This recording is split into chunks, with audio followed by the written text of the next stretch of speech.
Sorry. I'm like having a moment.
Yeah.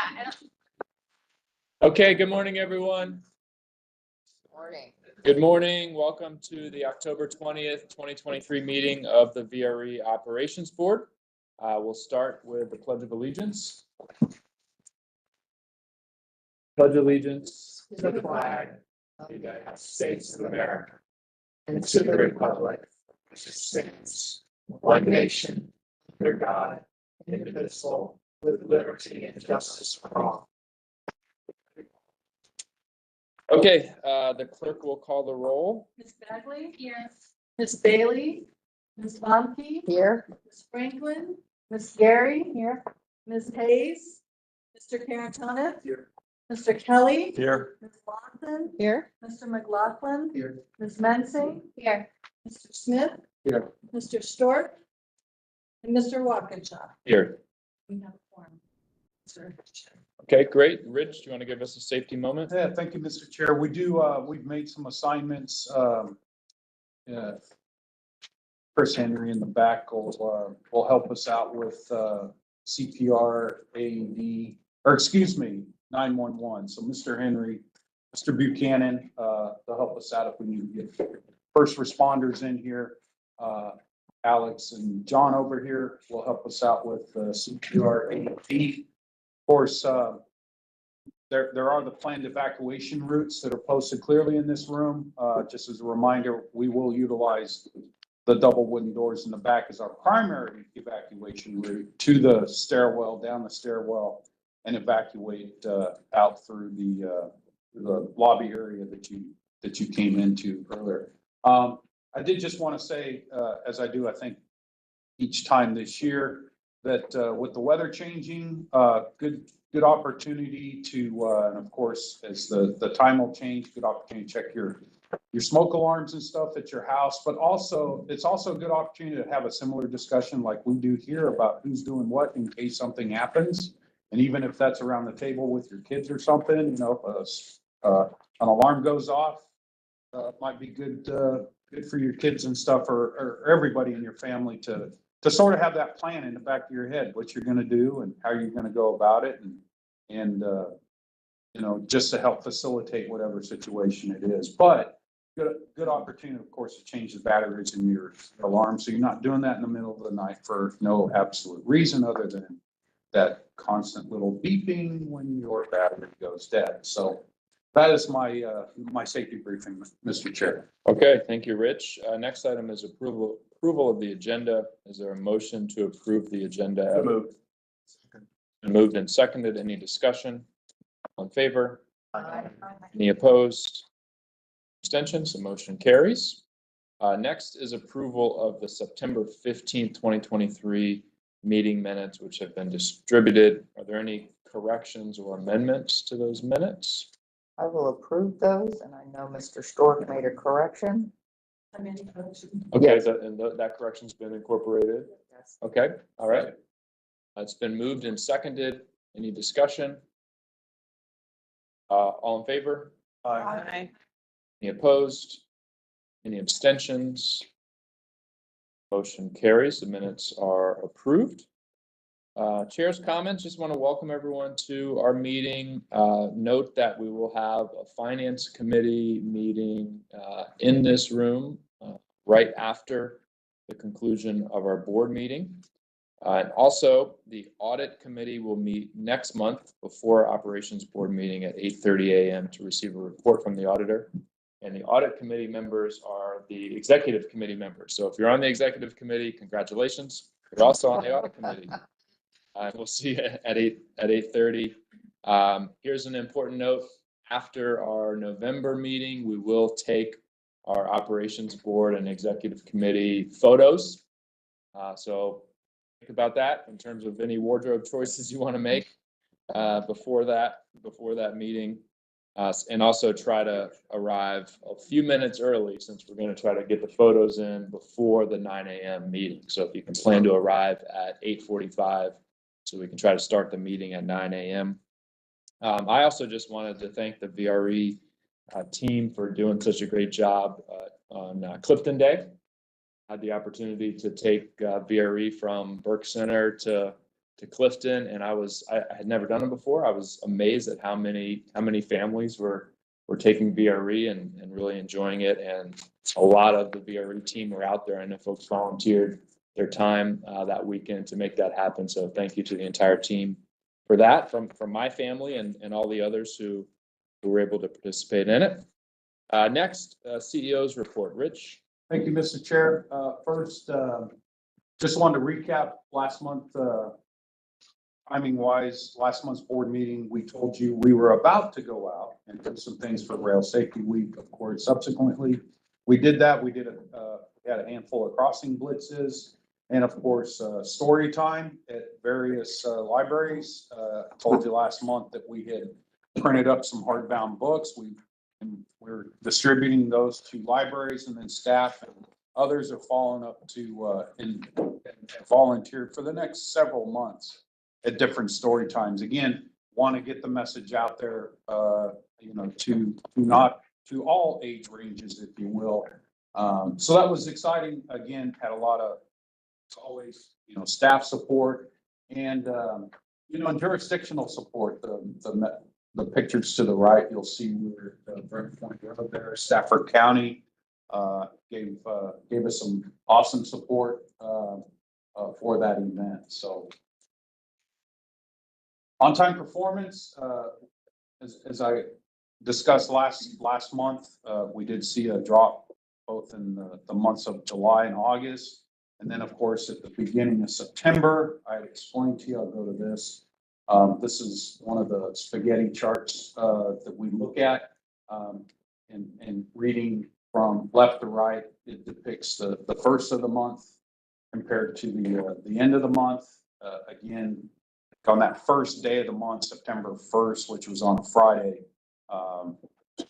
we experienced 9 or 10 late trains because of, I believe those were in the morning because of a fire alarm test that had to be done at Amtrak. So anyway, we spent the month just trying to recover from that. As you could see, it is not as predictable as we'd like. It had, except right at the end of the month, we had a I'm going to say a bad day on the Fredericksburg line, but nonetheless, the month of October, of course, is shaping up. I think we're sitting system wide about in the mid 80s. But this is a challenge and an opportunity for us. And we've been working diligently with our host railroads on these,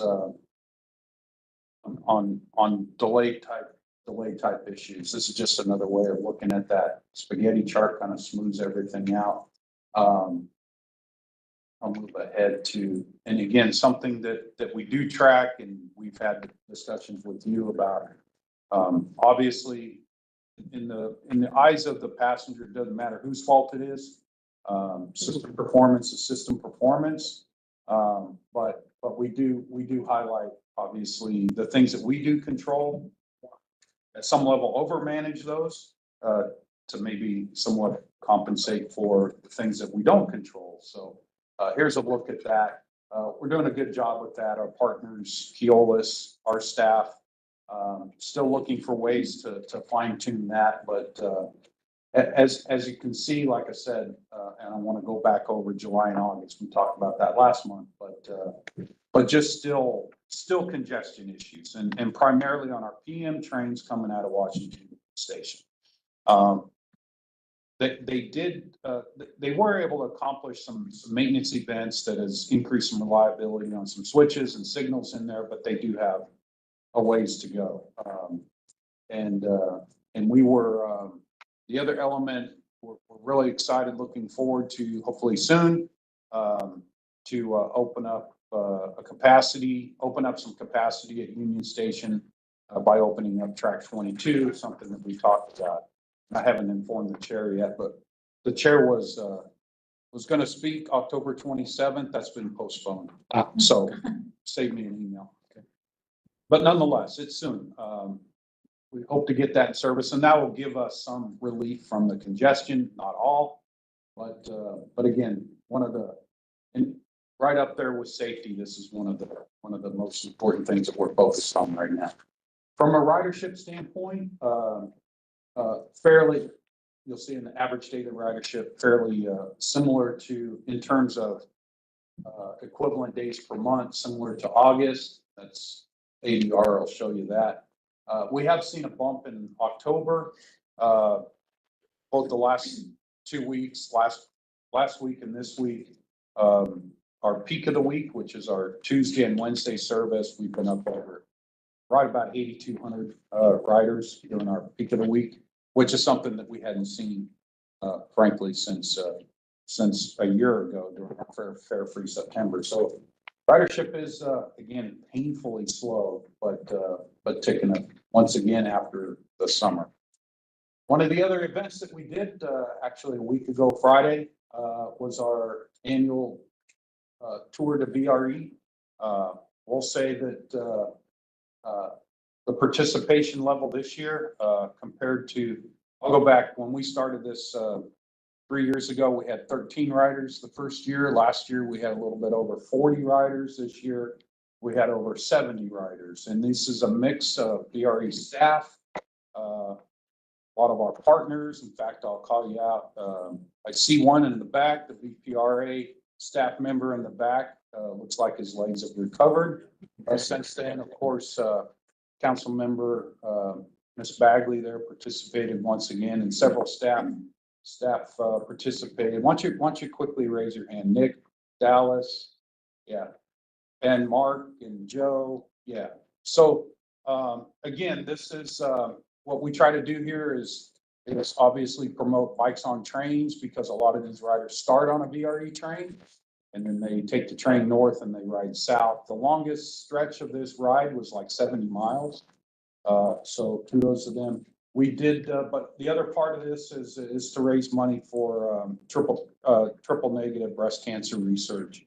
And we had a goal, or we have a goal. It's still open. We have a goal of $5,000. We're at about 77% of that right now. So, and we have people that are still contributing to that. So great event, great, team building event, because if you weren't riding, the rest of the staff back there raised their hand because they contributed, helped setting up. We had John over there, his reoccurring role is in his defensive position in a vehicle to ride behind the riders to make sure people don't come up on them. And I'll tell you, it takes nerves of steel to be able to do that. And John does a great job with that. So anyway, really proud of that. And we look forward to another event next year in some form or fashion.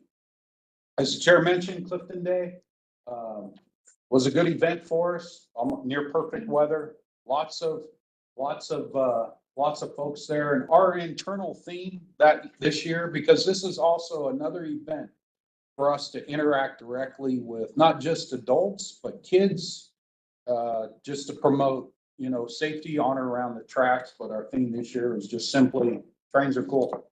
And we had a lot of concurrence with that, both from all ages, if you will. So, and appreciate Sarah in the back being all part of everything for putting those together for us. So it was a really great event, and it was good to see Miss Mensing's kids out there. They are big train fans, so huge train fans. I think they would concur that trains are cool. Do want to introduce a new staff member, Miss Anaya Farah in the back. You can stand up for a second, but you don't have to stay standing. Whatever you want to do. We welcome Anaya on board. She came on board October 2nd as our new chief administrative officer. Hopefully, over a short amount of time, all of you get a chance to know her. She comes to us with a really nice, diverse background. She has a bachelor's in business administration and a master's in finance and marketing, but she also has a technology background. Most recently, she was a senior director of IT strategy at WMATA. And then prior to that, she spent about 20 years at IBM in their strategic management. I know there's a lot of little things he did. I'm trying to summarize that, but we're really excited to have her on board. I will say, as part of our process for bringing new staff on board, we don't typically allow them to do their job for about the first 3 weeks or so. So she's been on a whirlwind tour, if you will, meeting with staff, meeting with other stakeholders, taking lots of system tours and stuff like that. So in the coming weeks, she'll be settling in a little bit. And again, you guys will get to know her a little bit as well. So I just welcome you on board. Glad to have you on the team.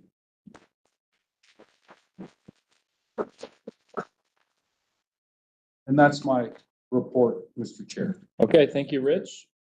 Yeah, questions for Rich? Rich, the congestion Union Station. Are you able to break down, is it congestion related to trains coming late off Northeast Corridor? Is it a changing of the diesel engine? Or is it antiquated infrastructure at Union Station? I guess this might be all the above. Sure. It's all of this. And then they throw some new things at us, like testing the fire alarm system at the station right in the middle of our AM service.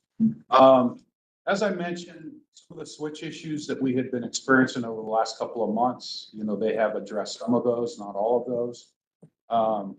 But there's, again, late trains coming off the corridor that basically have to go somewhere. So they go onto the lower level platforms, as you know.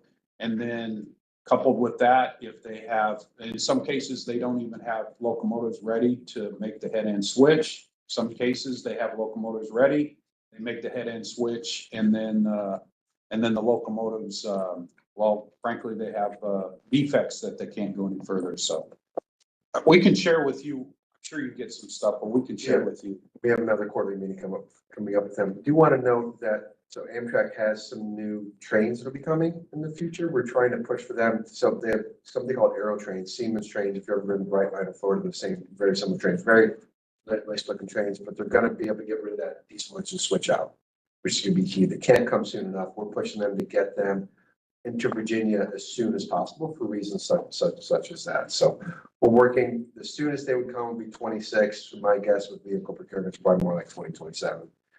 Vehicle procurements take a while to test and get out there, but we're gonna keep pushing to get them for many reasons. That's just one of the reasons we want them in Virginia as quick as possible. Yes, Rich, can you expand just a little bit for those of us that aren't as familiar with all the tracks up there? You indicated that track 22 was going to be opening up. What exactly does that mean to a layman? So, there's currently, tracks 22 or 23 through 29 are on the lower level of Washington Union Station. We predominantly operate out of 23, 24, sometimes 25, but we could operate out of any of those lower level tracks. Back in 2020, there was a track there that could be utilized, but there wasn't a platform. So the project basically went into, there used to be a platform, it had deteriorated, they hadn't maintained it a couple of decades ago. So the project came in and basically constructed a new platform and all the amenities, if you will, fully ADA compliant elevators, escalators and everything. But while that construction has happened, that track 22 has been closed for the last couple of years. And so you take that on top of some of the other issues that we've talked about, and then couple that up with there's additional Amtrak service coming out of the board level into Virginia and stuff. So you put all that together, and it's just been a perfect storm, but it's just, yeah. Anyway. Okay, Does thank that you help? very much. Yes, absolutely. Just a question on the fire alarm. So were they tests of the fire alarms or fire alarm drills?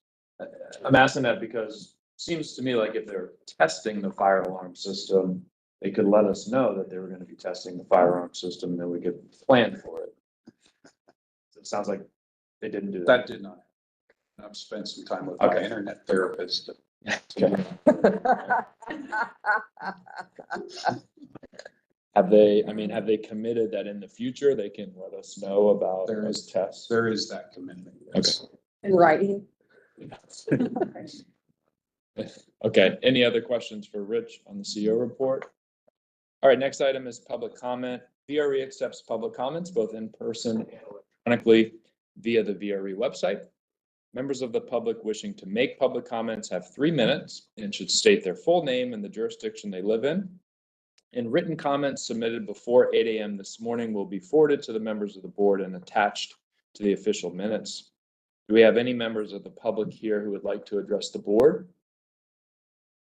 Seeing none, Madam Clerk, do we have any electronically submitted comments? Mr. Chair, we have. Okay. Moving on to our consent item. We have one consent item. Rich, can you introduce the item? Consent item 9A, this is a ratification and reapproval of resolution adopted in an electronic meeting during COVID-19 emergency, which is, and specifically the CEO procurement authorization and contract authorities. Steve McGeisig, General Counsel, sent you out a memo, really kind of gave some detail. The background does a good job here if you want me to dive into it, but it is a consent item. And so glad to answer any questions. But Move consent agenda as submitted. Moved. Seconded. Any discussion? All in favor? Aye. Any opposed? Any abstentions? Moving on to our action items, 10A. Rich? Thank introduce you, the item. Mr. Chair. Specifically 10A, we're seeking authorization to amend the GEC task order construction management services contract for the Fredericksburg Station Rehabilitation Project in the amount stated in the resolution, plus a contingency to increase the total authorization for this task order to amount not to exceed $1,239,121. Briefly, most of you are familiar with the Fredericksburg Rehabilitation Project. I'll let you stare at this a little bit. With this project, initially, we brought our construction manager on board slightly ahead, as we normally do, slightly ahead of the design being finished. We were previously projecting about a 12-month construction schedule. By the time we went and let that construction schedule, we conceded it's probably more like a 15-month construction schedule. So there's been some additional time added to it, but more specifically with the construction management. And then of course, with the next item too, these kind of pair up to each other. As we've gotten into the project, obviously, there's some additional work that needs to be done.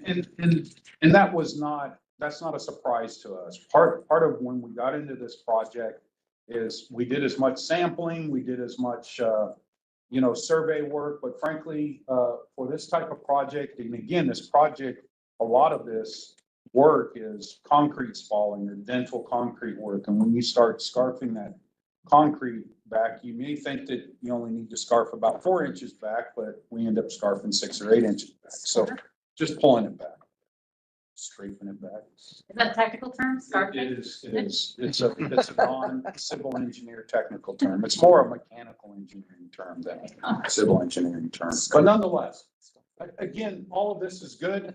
We did, like I said, we did, this is not a surprise to us. And so, but as you can see, in addition to on this particular project, as there's a lot of different elements to this project going from to the left or the south here from Charles Street.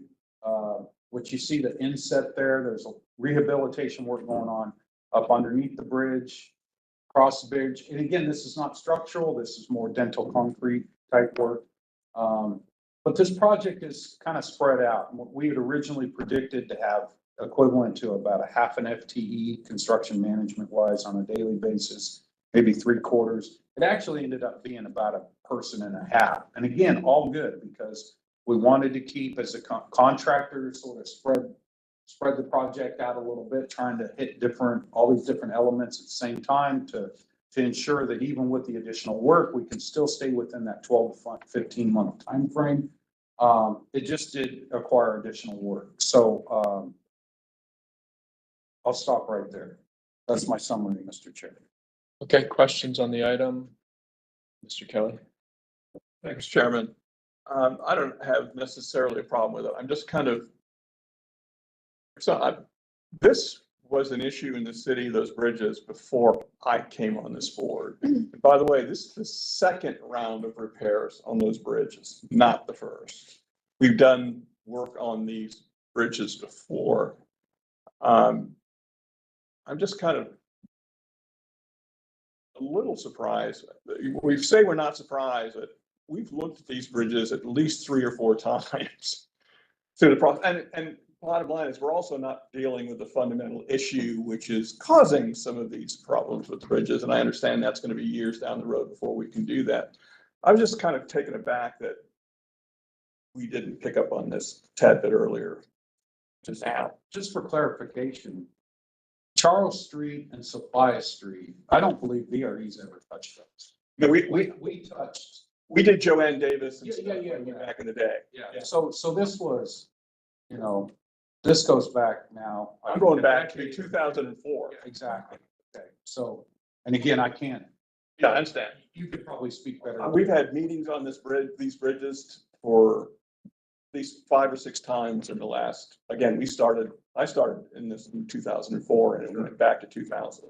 I guess just to qualify my statement about surprise, meaning and we'll go to Charles Street. I'm sure you're familiar with that. When you go up there and you start peeling some of this stuff back, until you peel it back, you don't know how deep it's going to go. Now we did do, there's some testing that we can do, and we did, but again, that's what I meant by surprise. I'm not, when you start getting into a project like this, that it's unique. Okay, other questions? I'll move the resolution. It's been Second. moved and seconded. Any discussion? All in favor? Aye. Any opposed?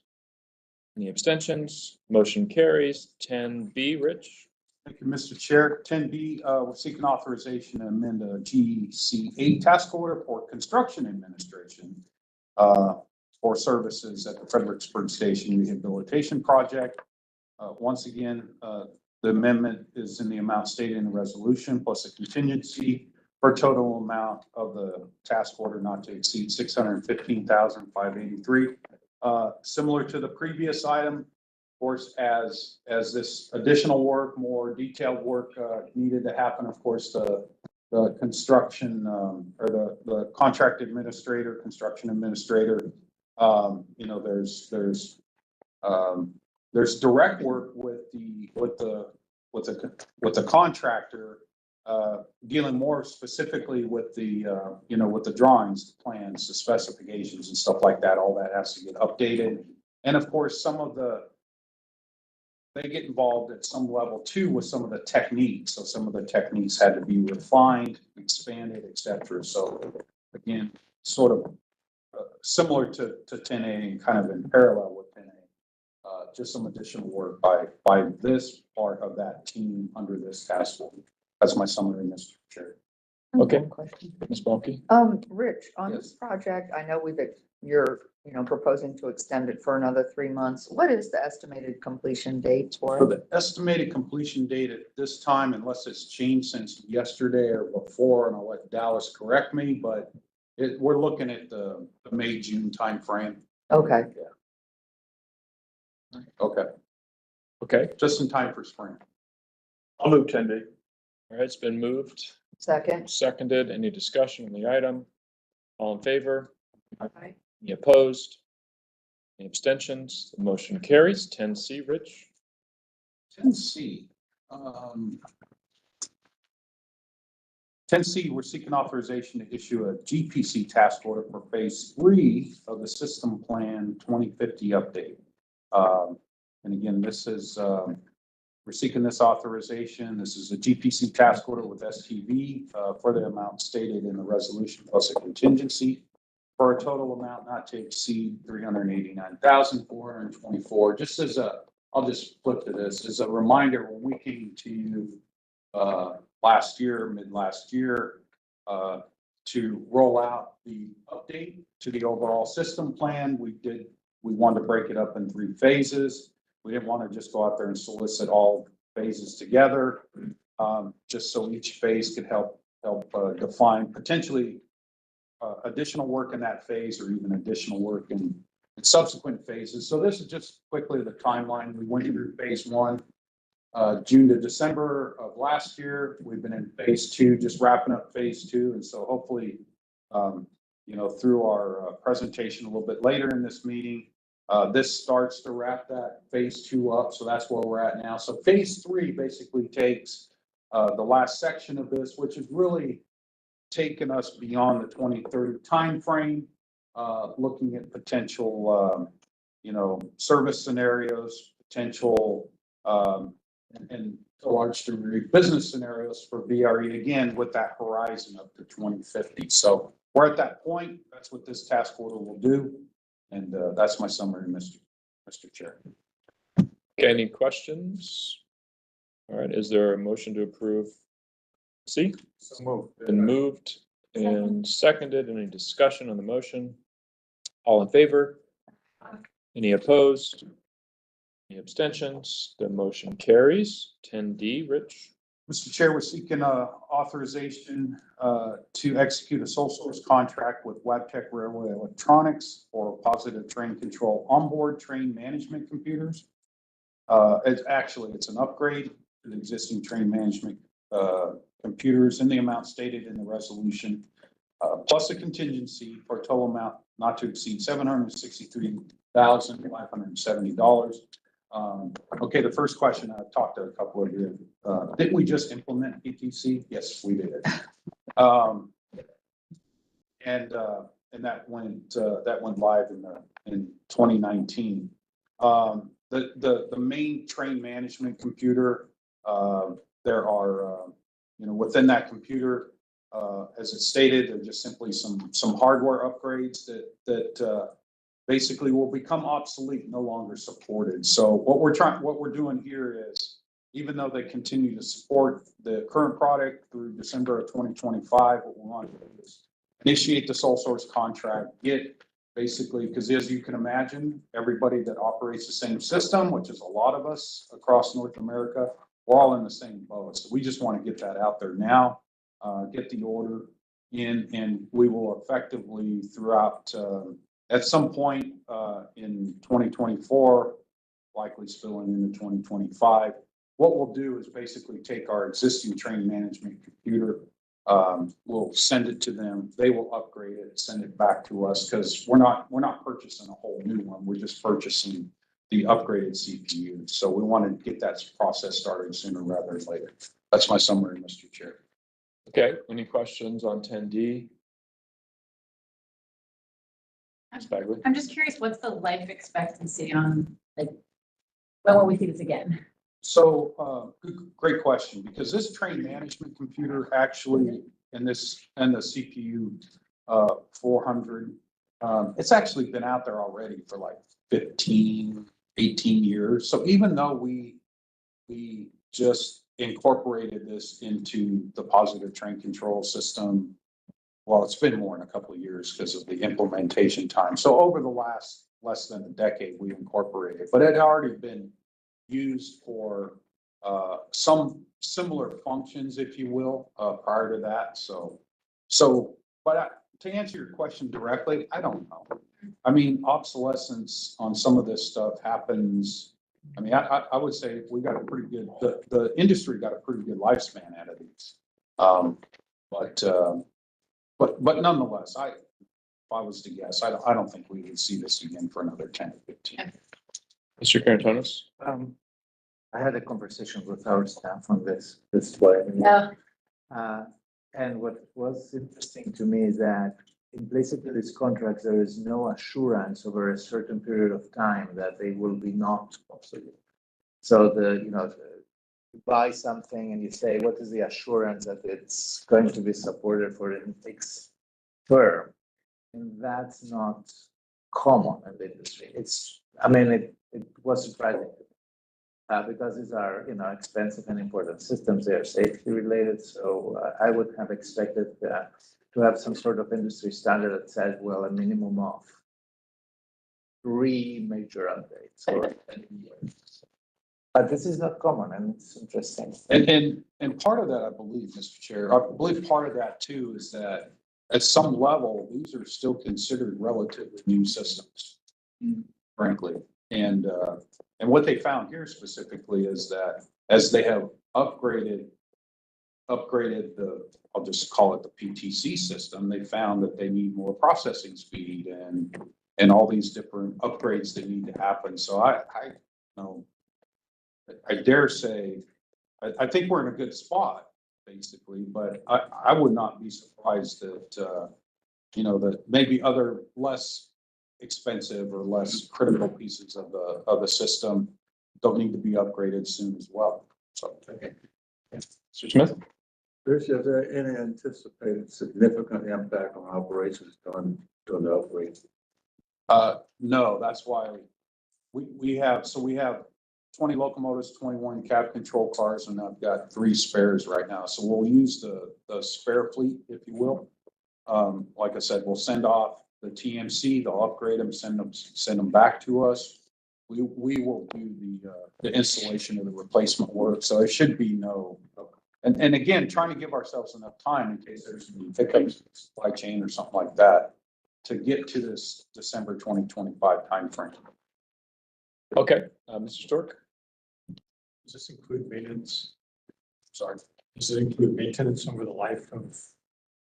So there's an updated warranty on these specific components. I can't recall off the top of my head. I don't know if Kristen's back there if she knows. There is, but in terms of maintenance, we have some service level agreements with Wabtec, but we don't have this covered under that. It's equipment replacement. So if something breaks in a year, we'll pay for the cost of that repair and replacement. We will not. It's within a year. Is it? I'm trying to, I don't know off the top of my head. It's usually on these types of components like 2 to 3 years. I just want to get a sense. Sure. Or do you agree with the costs that were? Okay, other questions on 10D? Motion to approve. Moved and seconded. Any discussion on the motion? All in favor? Aye. Any opposed? Any abstentions? The motion carries. Moving on to our information items. information. Item A is our draft 2024 legislative agenda. Okay, I could say a few things about that. I think that's what, great. sure. Yes, but I believe that the best qualified to do that is your smart already. Okay, that's what I was, Who composed all these 13 items. okay, go. Good time conversing with us and filling us in. Yeah, Mr. Chair, members of the board, I appreciate all the work of the small but very effective. Next year, I see more people volunteer for that particular committee.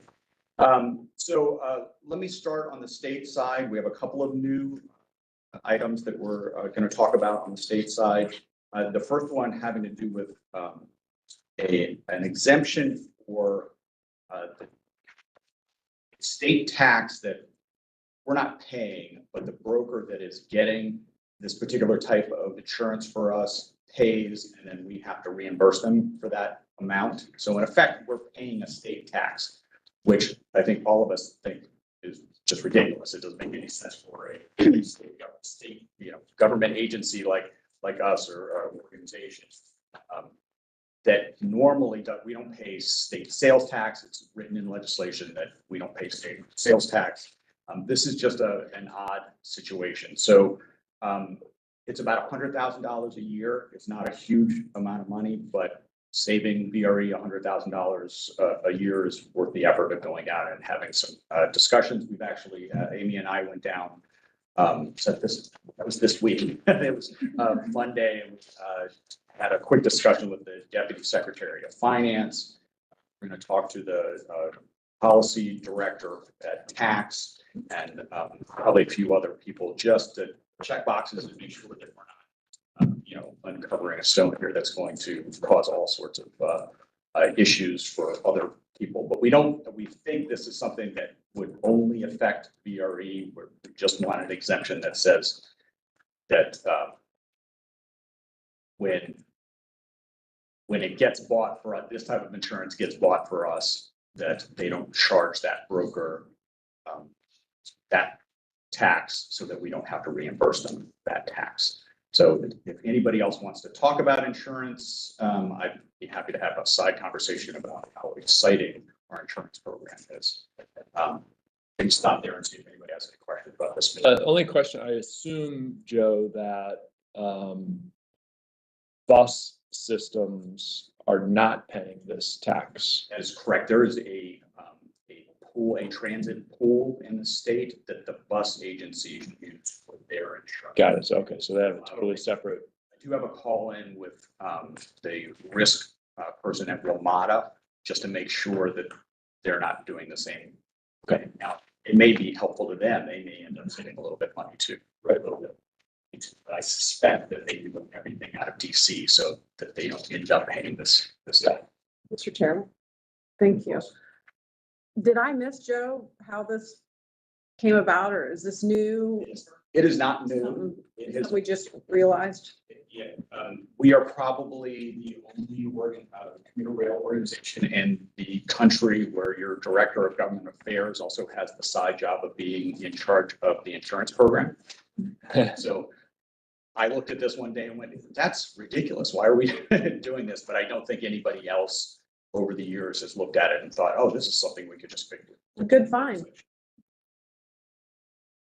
Okay, let's keep going. Okay. The other thing we want to do while we're in Richmond this year is educate people on our plan. You're going to have a lot of discussions about the 2050 plan and about what VRE wants to do. And I don't understand this, but apparently most of the legislators don't keep up with what VRE is going to be doing in the future. So I want to go down there and make sure that they understand it, that they understand costs that are going to be associated with it, how it interacts with other state programs. And at the end of the day, we want to set this up so that we can have discussions about how to stay out of the funding discussion right now, because we know that's, WMATA is the subject that everybody's going to be talking about this year. We were all, several of us were in a meeting last night talking about that, but we want to set this up. So, in 2 years, if we want to go in and start talking about changes to funding. How can we get more funding for VRE? It's not the first time that they're hearing about it. Any questions there? Kelly? We get very passive in our wording on what we do on these things. Educate, why wouldn't we at least, and start at least planning for funding? I mean, I understand the dynamics, and we constantly defer to Richmond and what they're, oh, we can't ask for that this year, we can't do this year because of the, can't we just be just a tad bit more forceful in pushing forward what we're looking for? Can we say educate and begin planning for short funding? That is, I like it. that is the direction like to go in. We can certainly make that edit before, just a little time. So this is an information item, lots of discussion here, and then we'll bring it back next month, make any changes that you guys would like to see. And you guys are, this is something that goes to the commissions as well. So next month will be, you'll be voting to recommend it to the commissions. To make that change. Ms. Bagley? Do we do, I know I really benefited from my 4-day. Do you plan something like that for the potentially many new members of the Virginia General Assembly? We are going to try, as you can imagine, as soon as they know that they're going to be the new member, everybody is trying to get their time. But yes, we've been, Amy in particular has been reaching out and talking to people. So yes, we'll continue that. Ms. Pomke? So, since we're all in local government, I was at the governor's 2023 transportation meeting the last couple of days. It's very educational, but there was a panel with Senator Marsden and Delegate Austin. You may have been in the room, Joe. Was. So Amy was. And, they were talking about all the new members. And I said something to Secretary Miller afterwards, because I'm always pinging something in his ear.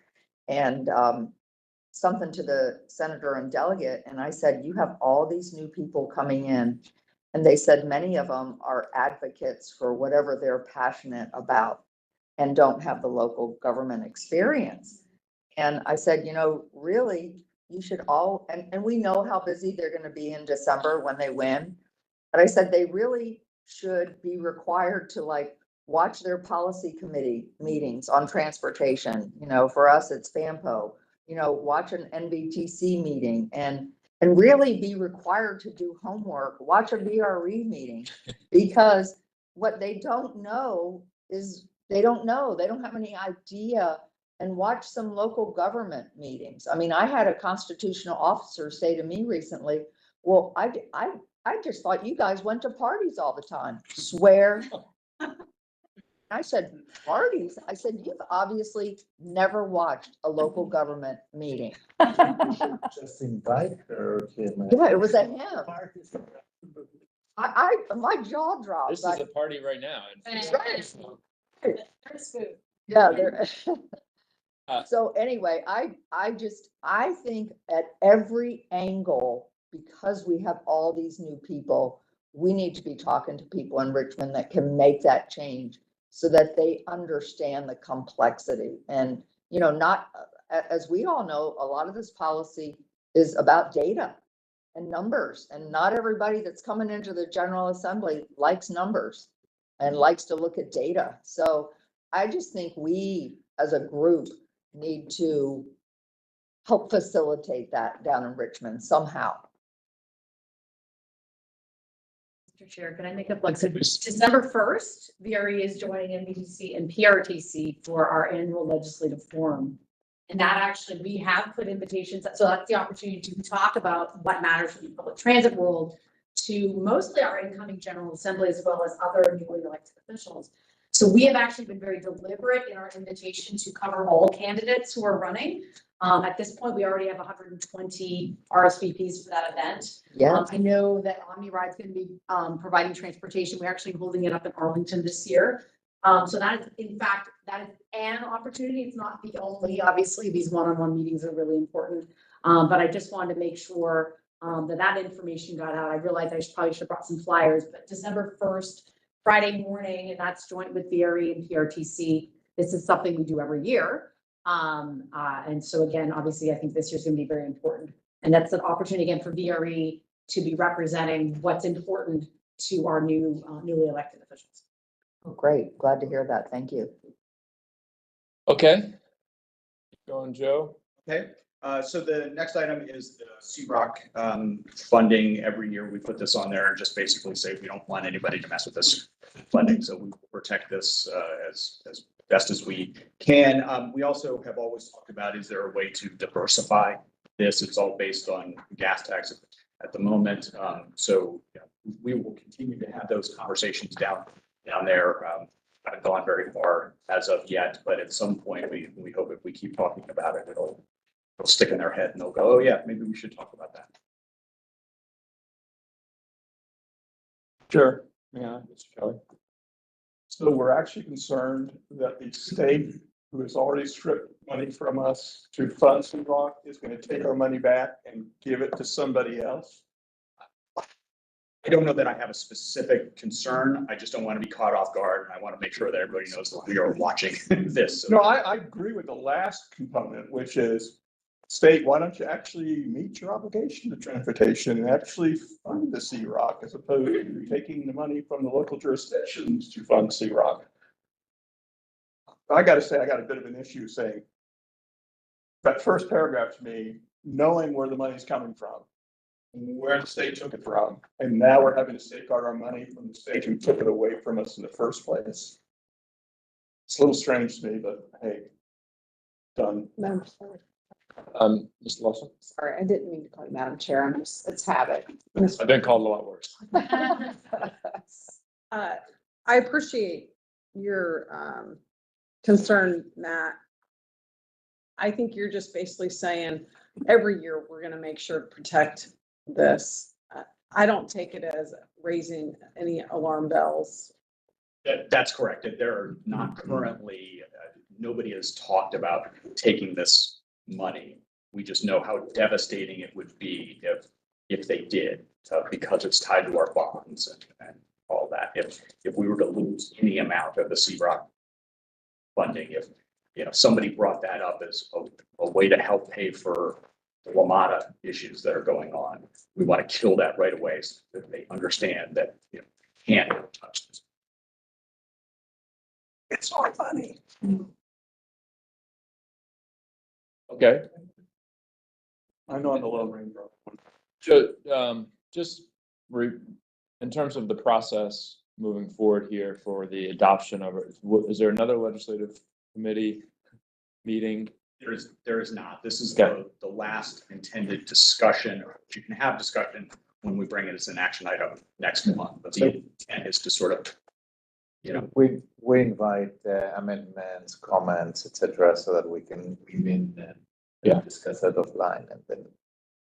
And I think, just the way the document is written, and this is how we have historically done it. I guess this is a document that you could hand to a legislator, but it is also the way that it's written. It's giving Joe and Amy their marching orders, so to speak, when they're down there. And I suspect rather than reading what's here or presenting it, it's you are going to be advocating for the issues that are here, using the language that's appropriate dependent on the conversation. correct. And often we do a one-pager on particular issues that we're going to talk about rather than giving them this whole, because as you said, this is more direction for me. And then we do one-pagers on particular issues when we're going to talk to somebody about them. Okay. The next one, the restoration of the lost revenue resulting from the elimination of the state's sales and tax on groceries. That was something new last year. We certainly wouldn't take the lead on this, but as the region and the state looks to see if there's any way to make up for that lost revenue, we would support that. Transportation authorities, we've had this on the agenda for a couple of years. My understanding is FAMPO has had actually quite a bit of discussion as of late, so we will pay attention to that, and if that becomes something that they move forward with, we will analyze what that means for us, and we can talk about whether or not the VRE supports it or not when it comes to fruition.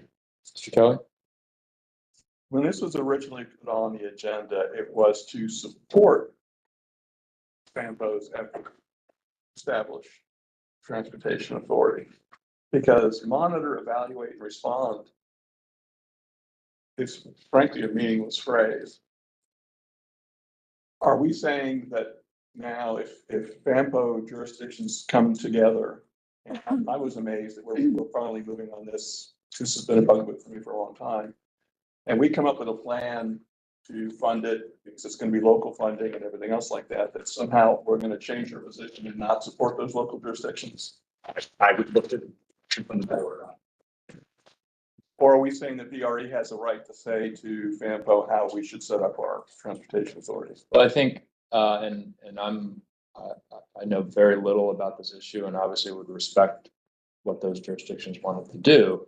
I do think as a VRE operations board, we would have to monitor and evaluate what the implications would be for VRE, right? And there may be particular elements of it that we might want to weigh in on that we think would positively or negatively affect VRE.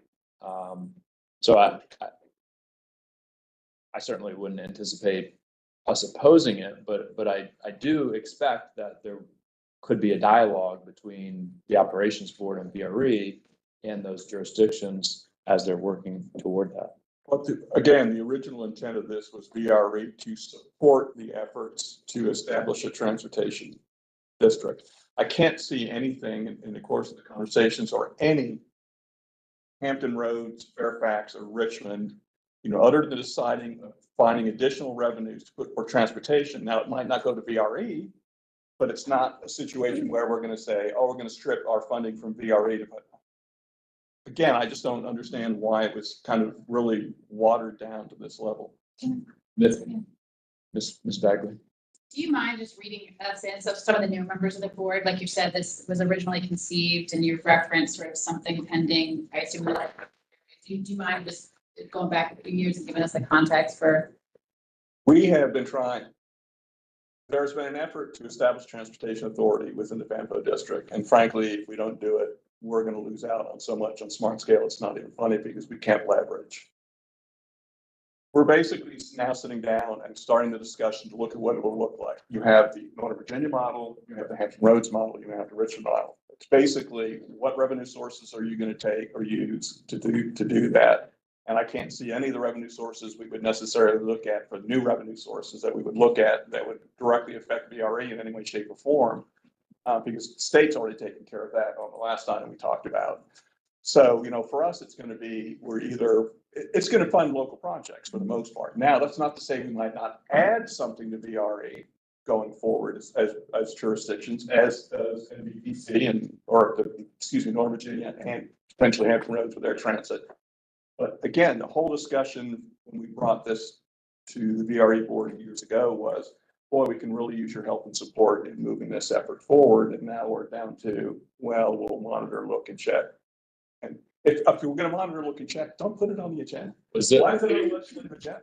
Just to clarify, what was the language in the agenda last year? This was the language from the last year. By the way, I also had an issue with it last year. Okay.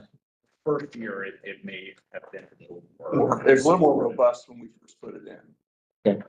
I could certainly try. I think Yeah. was first. Well, yeah. Why don't we? Because she's also a big part of that, more than I am. So Sure. And I think Monica had her hand up. So. okay, and I'll call on everyone. I'll just suggest maybe as a path forward that we can work together. Anyone who's interested, myself, Mr. Carantonis, and Joe on some language. I certainly want to learn a little bit more about it. I'll go to Ms. Gary and then Ms. Bonke. Thank you. That's basically what I was going to say in reading this. It doesn't sound not supportive. I think we're at a place, and three of us being here, on FAMPO, where we would want to respond to whatever is being come up with at FAMPO, just like our jurisdictions are doing. That's kind of how I read it. I just understand why it's like that way, the way it's written, because you wouldn't want to just rubber stamp and say, we're going to support it. And we don't know what that is yet, because there's actually something that's forming work now. with. So that's just kind of how I looked at it. Just let me share that. Okay. Yeah, so as the FAMPO chair, we are having very serious discussions. We are already in the process of writing legislation And in fact, at the governor's transportation meeting, there was a panel from the 3 different RTAs, and the slides were pretty staggering for me. And I already have copies of those, and I'm working with Planning District 16 members and getting all that information out. It'll be coming back to our FAMPO board in November. So anyway, we are not having any discussions regarding taking anything from VRE. So I appreciate what Monica's saying. I appreciate what Matt's saying. I don't think monitor, evaluate, and respond is really necessary, quite frankly. Our discussions are gonna be about the other taxes, and we're pulling together all the data on that so that we can make some very educated decisions. But I kind of like Matt's. Could fund local projects that improve access to VRE, right? I mean, that's the rationale for VRE. Correct. So I think there would be some implication, maybe the only potential, and it's remote, or maybe not even possible at this point, would be some kind of conflict in terms of funding sources. Okay. Okay, will do. The last one is just about FOIA. There's been a lot of changes over the last couple of years, so we'll continue to see if there's any other changes moving forward in this legislative session that would in any way affect us. Okay. All right. Anything else on the legislative agenda, Mr. Carantonis? Sorry, Mr. Chair, that's the state. Oh, sorry. Anything else on the state legislative?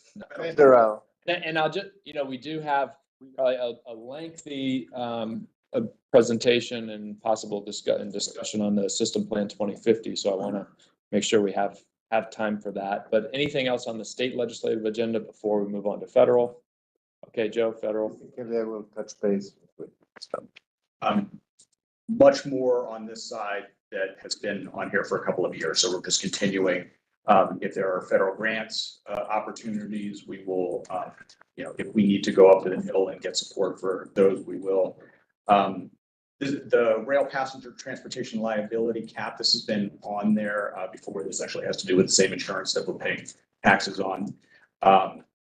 There has been a push to make some changes to that. In particular, now they increase the amount that we need to have every 5 years. And when they do that, they give us a 30-day implementation, and that's for every commuter rail service in the US. So as you can imagine, every commuter rail service is now hitting up these insurance companies for more insurance. That is not good for the amount that we are paying for these. So we want to change that implementation period, try and get it to like 180 days or something to that effect. So it's not all so drastic, and we're paying top dollar because we're fighting with Chicago and New York and everybody for these insurance policies.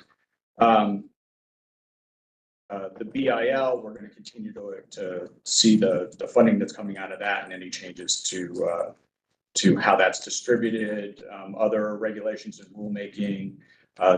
This STB issue has been on here for a couple of years. Again, we just want to make sure that there's no changes to the way, to the authority of the STB to deal with any issues that VRE has. That this would be the authority. This is where we would go if, for instance, Amtrak and us weren't getting along on a particular issue, and we needed somebody to arbitrate that issue, and we want to make sure that the STB is the place that gets arbitrated. Federal workforce, we've talked about this before. We certainly will not specifically lobby for federal workers to go back to the office. We don't see that that's our place. We do think that it's a good idea if they consider the days of the week that people are going back, if they spread it out a little bit more, so we are not on Wednesday, overburdening the transportation system, and on Monday and Friday, nobody's using it. So it would be great if they spread that out a little bit. And one of the other things that we came up this year is to talk about clearly there is going to be less federal office space used in this area. They're going to have to consolidate it. So we really want to make the case that as they do that consolidation, it needs to be in place. And in particular, it would be nice if you had both metro and commuter rail. So we're talking LaFont, we're talking about Springfield, places like that. So do that kind of discussion up there, and then continue to talk about transit benefits, make sure that friends of benefits don't cut, and it'd be great if we could get them expanded even more. Any questions or comments on the federal agenda? Oh, okay. Thank you, Joe. Information item is an FY 2025 budget update. Schofield. Mr. Chair, good morning. I don't want to hold up the party, so this will be more of just a process update than what's happening. And we will dig into some more nerd type details at the committee meeting afterwards. So since we were here with you in September, we did the master agreements survey earlier this month. It was a beautiful day. We have gotten over 70% response rates on both lines to the distribution of this survey, which is great. We'll have high quality data. We're in the middle of analyzing that data now. Once it's ready, we will bring it back to you. This week, we held our first two public hearings on changes to passenger fares, one in the middle of the day at L'Enfant and one in the evening in Manassas. We have another one online next week and also another in-person one in Fredericksburg. The attendance has been light so far, but we have actually gotten a lot of good responses online. People emailing in their comments, and the comments have been very positive in terms of adding the additional Saturday service, in terms of changing the fares for kids, and even a relatively positive response to the overall increase that we're proposing. People recognizing what has happened in the last 5 years. So I think we're headed in the right direction. Alex and Rich and I have also had our meetings with our department chairs, looking to identify those eliminations, pearls, all those things that we can try to remove out of the operating budget. We'll be ready to report back to you on that next month. As I mentioned, we have the other ones coming up. We are continuing to work with the project managers on the capital projects, so we're get the latest on scope, schedule, and budget for all of those. We'll be reporting in more detail on that next month as well. And where we are, things are proceeding as we had hoped. So I'd be happy to answer any questions, but we can dig in meeting if you would like. Okay, questions? No? All right, thank you, Mark. Okay, System Plan 2050. Thank you, Chair, members of the board. I think last time I won the award for the longest presentation at a board meeting, so this is going to be a fraction of that time here. But I think what I wanted to do is start off with a recognition of where we've come so far in the System Plan 2050 update process. This past June, we had a workshop. I think it was very productive. We reviewed survey data. We looked at some of the travel markets that VRE does serve today and could serve in the future. Discussed the 4 potential near-term service alternatives that we were proposing to the board, and then discussed what we would do next. And so you asked a lot of very good questions, some of which we didn't have answers to. So we went back and took a look at those questions and came up with just about all the answers for you. And so this is what we plan to discuss with you all this morning. We have updated revenue and O&M cost forecasts for the recommended alternative. If you recall, that was the alternative A for the weekend and the alternative C for the weekend, or excuse me, weekday, and alternative C for the weekend. We have an update on some of the fleet requirements to run that proposed service, as well as some of the other things, the specific questions that you all asked under number 3. One of the things that I'll do at the end, if we have sufficient time, is just briefly discuss what we're going to be discussing internally as staff as part of the 4 preliminary 2050 service plans. We do hope to come back to the board in the late winter or early spring with a recommendation for the 2050 service vision that is based on implementation of 2030 and then a ramp up and growth into 2050.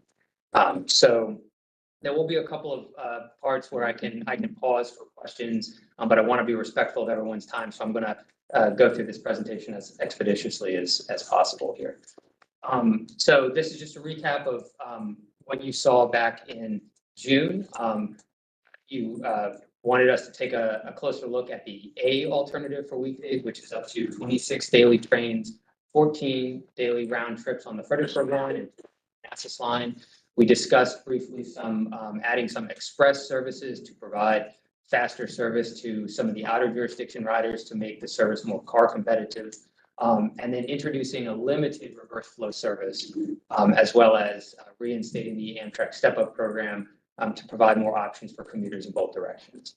On the weekend, we're looking at by 2030, implementing up to 13 daily round trips. That's 7 round trips on the Fredericksburg line and 6 on the Manassas line. And also reinstating step-up service on limited weekend trains on Amtrak to provide additional frequencies in the corridor as necessary and desired. And so what we've done is we've taken this alternative and we've looked at all the service that would need to be provided, all the rolling stock. Those are the cars and the locomotives that are necessary for this service. And we've developed some projections for expenditures and revenues in the 2030 time horizon. We looked at things like operations and maintenance costs, track access costs, debt service and capital costs that would be under the expenditure side of the balance sheet, as well as some of the estimated revenues that would accrue, not just the additional fare revenues of this service, but also things that we would receive from the Commonwealth and the Mass Transit Fund, our CROC revenue, as well as increases in federal formula funds. As some of you may know, as the transit agency increases service, you do get an incremental increase in federal funding, both the 5337 and 5307 funds from FTA.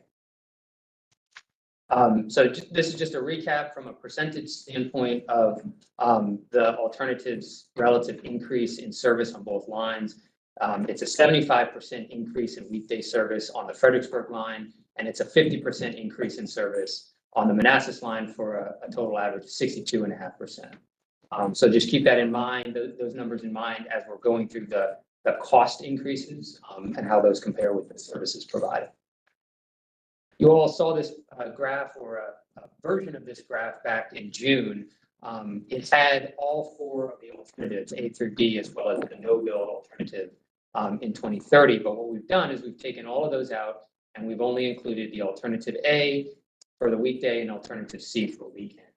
And what this graph shows, I think it does a good job of illustrating that ridership is projected to grow with the addition of service and just a natural background growth in population and employment in our region, in a pattern that doesn't look too dissimilar from what we were seeing back in the late 90s into the early 2000s. So we're projecting similar growth patterns, albeit with a more modern cost structure. Back prior to the pandemic, we were under 100 million for operating costs. By 2030, we're expected to be over 200 million in terms of annual O&M costs. And this just shows the same thing in a different format here. You can see that today our operating budget is 108 million. And then, well, I say today, that's fiscal year 24 budget. In 2030, with this additional service, we're projecting our operations costs to be $205 million with estimated revenues to be $172 million. And this is again with the average daily ridership projected between about 16,000 and about 21,500 daily riders, weekday riders on the system. And this just shows how the revenues and expenditures break down by their different categories. You can see that from a revenue standpoint, the additional service would make up, from a fare revenue, would make up about 8% of the overall revenues that VRE would take in. Another 13% from additional track access fee reimbursements. As you know, the Commonwealth reimburses us 84%. I'm sorry, did you say 8%? 8%, yeah. So addition as a percentage of the overall additional. Revenue, got it. that's the 8%. And then 13% for additional track access fee reimbursements from the Commonwealth. And then on the expenses side, I think this does a good job of illustrating of what percent of the total expenses structure in 2030 would be coming from the additional service. So basically, I've tried to make this as easy to read. Everything in hatched colors is as a result of the expanded service. So you can see additional track access fee costs, but additional track access fee revenues that balances out. But there are additional operating expenses that are not fully covered by additional operating revenues. And I think the main takeaway here from the Commonwealth Mass Transit Fund slide is we are projecting a roughly 10% increase in Mass Transit Fund revenues from about 16 million in 25, about 18 million in 30. But that's coming with projected 83% in operating expenses. So this is essentially flat. It doesn't look flat, but it's essentially a flat growth or very, very modest growth in Commonwealth Mass Transit Fund revenues. And fiscal year 25, we start there because that's the first fiscal year that we are on the new allocation system, the 3.5% off the top of the Mass Transit Fund state.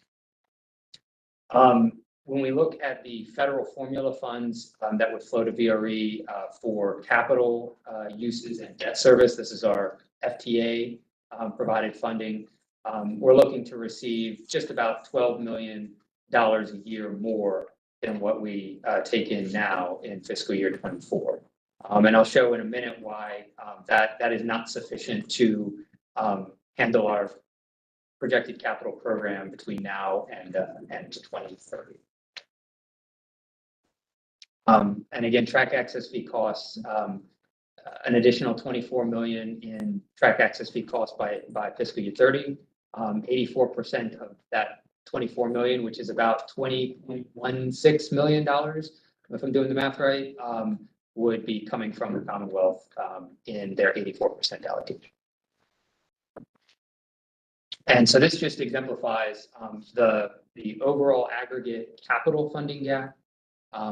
There's between $400 and $500 million of unmet capital needs projected between, in aggregate, between now and 2030. And most of this gap is attributed to some fairly large ticket items, additional rolling stock needed to run the service, as well as necessary yard expansion projects that are currently unfunded in our CIP, in our CIP. That would be needed to store the additional rail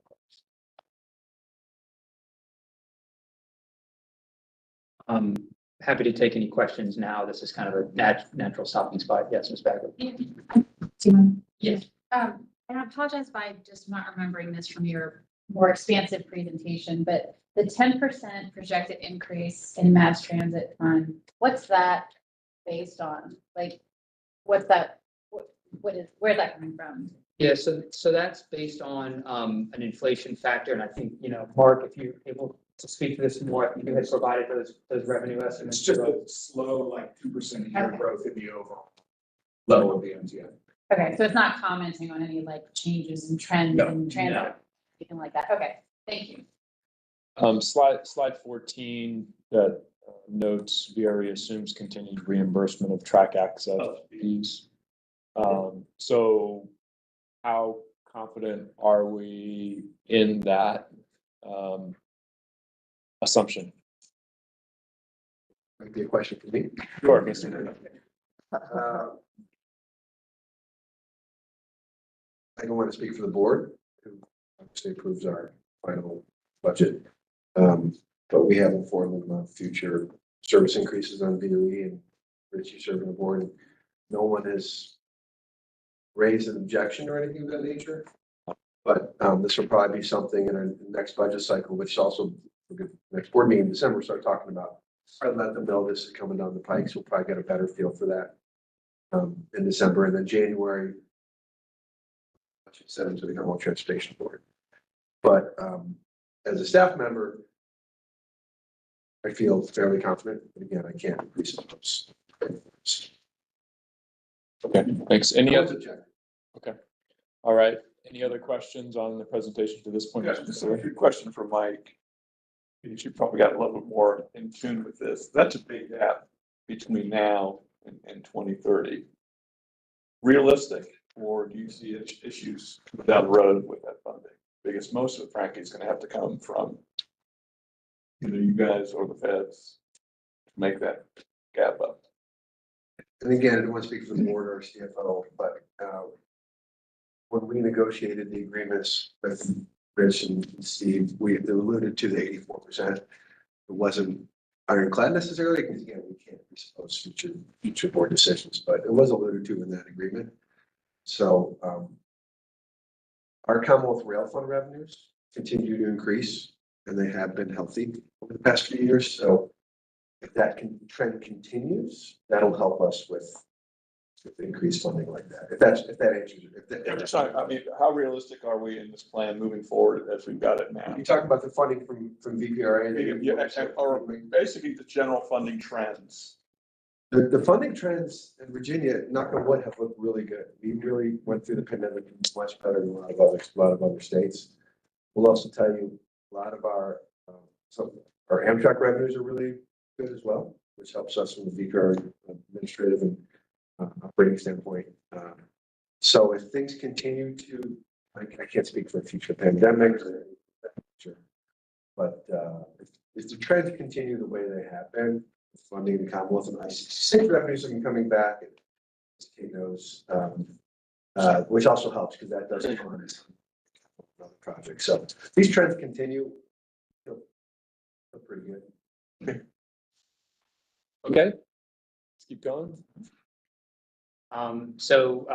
Taking a look, turning from finances to fleet, we took a look at the existing and proposed service levels and the existing and projected load factors or demand for each train, and just to make sure that we were right sizing our fleet for 2030 and beyond.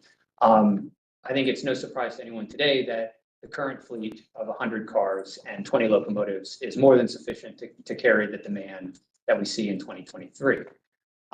It is sufficient to carry the forecast no build. So if service levels maintained at their current level through 2030, with the natural growth in demand as we see a recovery from post-pandemic, our fleet would be sufficient.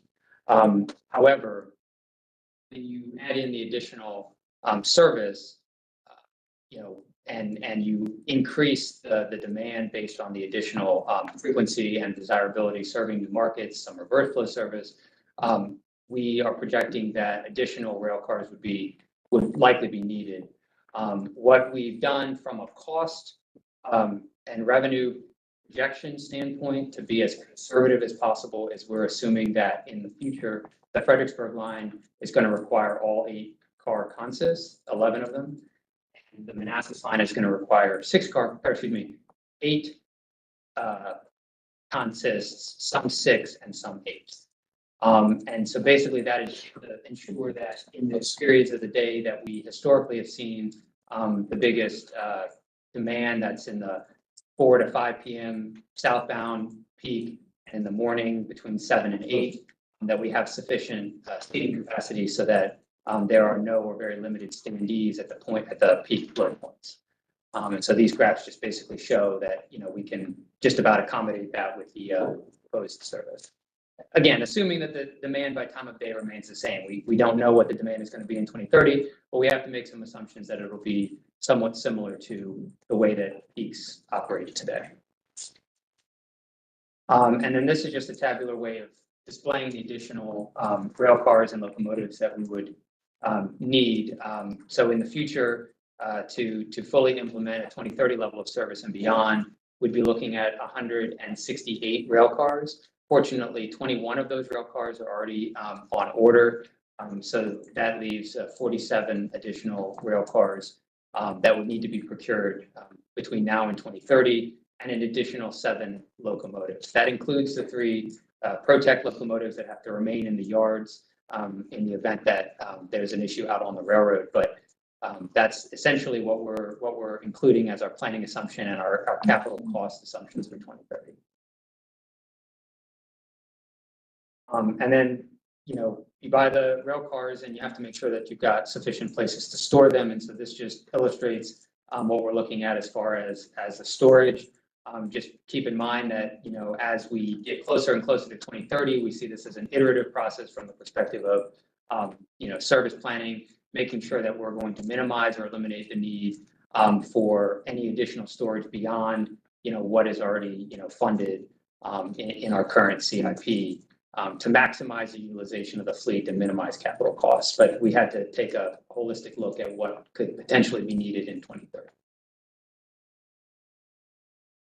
And so just to recap the key findings from this additional research, we need to secure additional dedicated operating funding streams. The existing operating funding streams are not going to be sufficient based on the desired service to carry us through and beyond 2030. I think based on some of our analysis, simply raising fares and jurisdictional subsidy at the historic levels in the historic pattern is not going to be a viable solution on its own to close the funding gap. You know, we really are looking at ridership growth behaving very similar to the VRE's first 20 years, very rapid growth as people rediscover the system, as we encourage, you know, and market the benefits of VRE, but it's going to be under the guise of a completely different cost structure. We're not in late 90s, early 2000s costs. We're going to be in 2020s, 2030s costs. And so what that looks like for the financial picture is a whole different thing. And then, as I mentioned before, there are really three primary capital cost drivers that are contributing to the capital cost shortfall by 2030, and that's the additional rolling stock and the potential midday storage needs, as well as expansion of yard capacity. And, you know, I mentioned this before in the slides, but really we're not projecting or expecting any significant increases in either state or federal formula funds. Those are going to grow to 3% with inflation or less than inflation, or in the case of the federal revenues, grow as we add service and increase our train miles. So. Another logical stopping spot if anyone had additional questions. If not, I'm happy to. Questions? Ms. Minzer? For the rolling stock, how far from ordering it till it's ready to go? I believe Rich would be better suited to answer that question. Just based on industry trends and stuff right now, we're kind of looking at this like 5-year horizon, if you will. As we get into the decade or more into the decade, that may shorten up. I don't see that extending out, but we're just using 5 years from a planning perspective. I realize dynamics have changed and everything else, but at one time we were talking about going with 10-car trains, not 6 and 8s. And I understand there's storage issues associated that with everything else and ridership. Are we taking that off? We did. We backed up just to standardize everything to an 8-car set or 8-car consist for multiple reasons. One of which being, you know, just when you get into like midday storage and stuff like that, the incremental cost to store a 10-car train versus an 8-car train is just cost prohibitive. The other thing I want to look at is, or the other thing we looked at is when we modeled, particularly with Transforming Rail in Virginia, we modeled at some point we were degrading the system, if you will, operating 10-car trains just simply because we just couldn't keep the same timetable. So when we basically standardized the fleet, 8 cars across the board, we were really optimizing the system, if you will. So there's again a couple of things. So we've pulled back and we're looking at everything from an 8-car consist perspective. Mr. Cantonis? Quick question, probably for both of you. So at peak, we will need to store a lot of trains in DC, right? So on slide 20, there is 16 between 8:30 a.m. and 1:30 p.m. 16 trains may need to be stored in DC. Is that at all possible, given that the other systems are probably growing in the same way? I think the simple answer, like today, we operate 13 consists. And so we store 13 consists during the midday. So what you're looking at here would be anything expanding beyond. And I want to pick up on what what Nick said. This is taking a very conservative look at this. I would like to find a way where I don't have to store trains midday. I'd like to be operating them in a reverse flow service or something. And Nick has alluded, and will allude to this a little bit more, from a equipment utilization. Internally, we want to get better utilization out of the equipment and not have to store them. What that does is that reduces our midday storage footprint or keeps it relatively the same. Now, of course, we're not talking apples to apples here, because where we store equipment midday now, we need to move that anyway. And we're in the process of moving that. But back to the equipment purchase as well. I mean, frankly, again, better equipment utilization means that we don't have that capital expenditure to go out and, keep buying equipment, if you will. But we're at the point that we're at, and I agree with Nick and the team's approach, is just, let's look at it from a, holistic, but pretty conservative, and let's keep pecking away at that. And let's see if we have opportunities, particularly as we get later in the decade, additional train slots come on board because of transforming rail in Virginia. We're able to utilize, some level of multi-direction flow. So. Because the narrative on weekend service now was to reduce to maybe 6 car trains, Yes. so that we can run them by directional, exactly for this reason. I mean, among efficiency reasons. So, okay, good. And that aligns with this, with Nick's present. That aligns with that approach as well. Mr. McGuire. One comment, hopefully I'll get this right.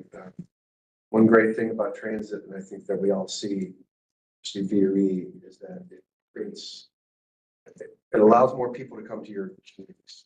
Because you might, if you drive on 95, this morning on both because of traffic on 95, big jam up there with the Fredericksburg. And you have that opportunity for VRE. I think each of your jurisdictions is much more likely to have people come stay there. Potomac Shores, Mr. Bailey's not here to talk the benefits of Potomac Shores, is built around that. So while there is a gap, that's the great thing about transit.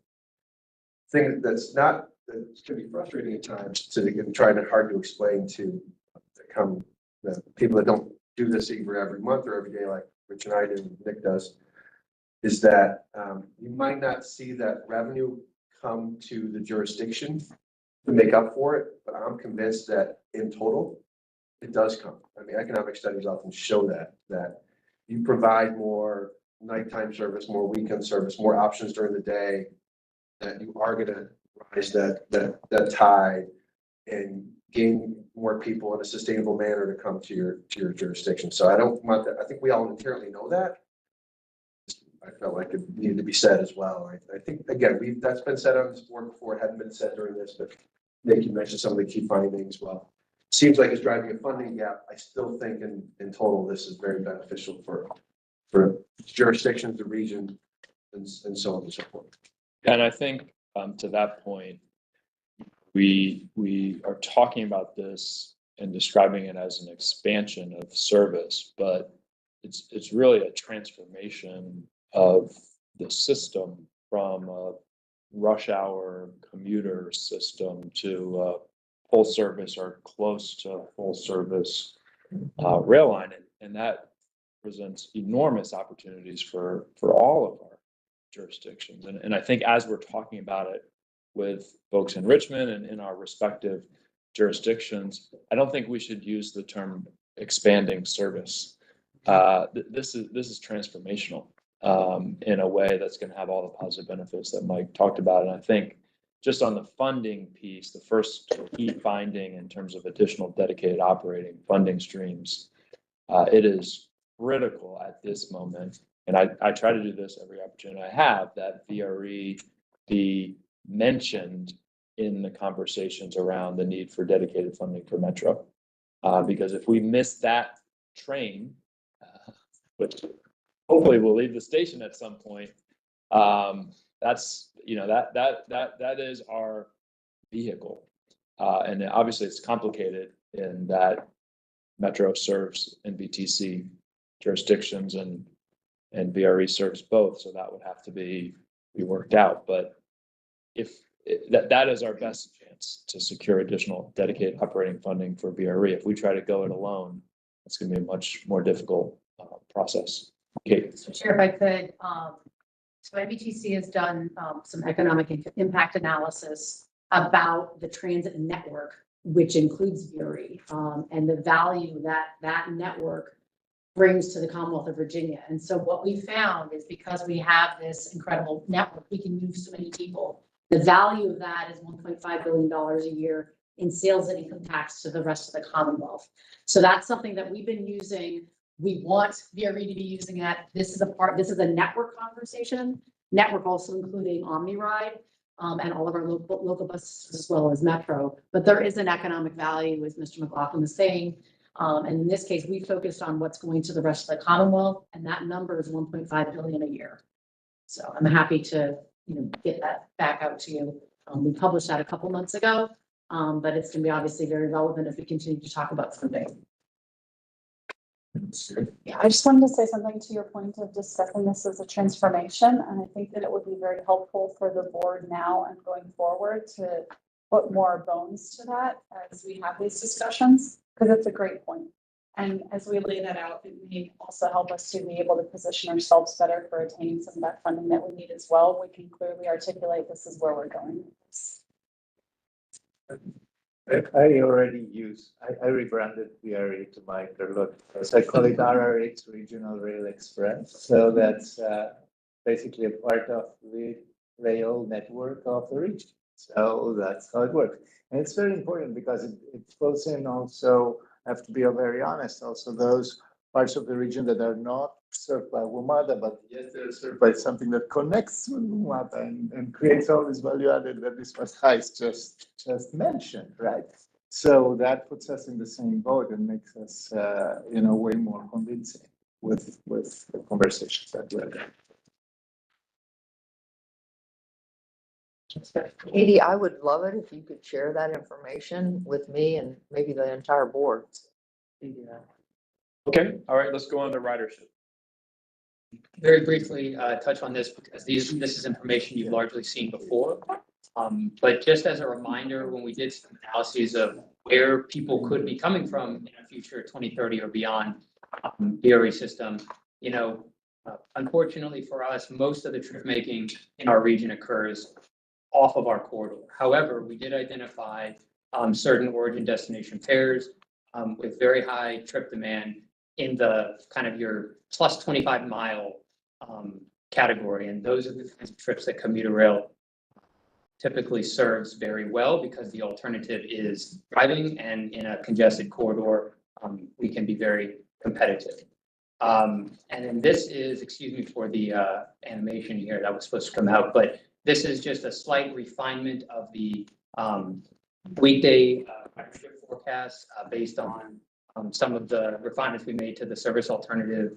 But essentially, we're looking at between 16,000 and 21,500 riders with that weekday alternative A. I believe that's about 12% higher than the no build.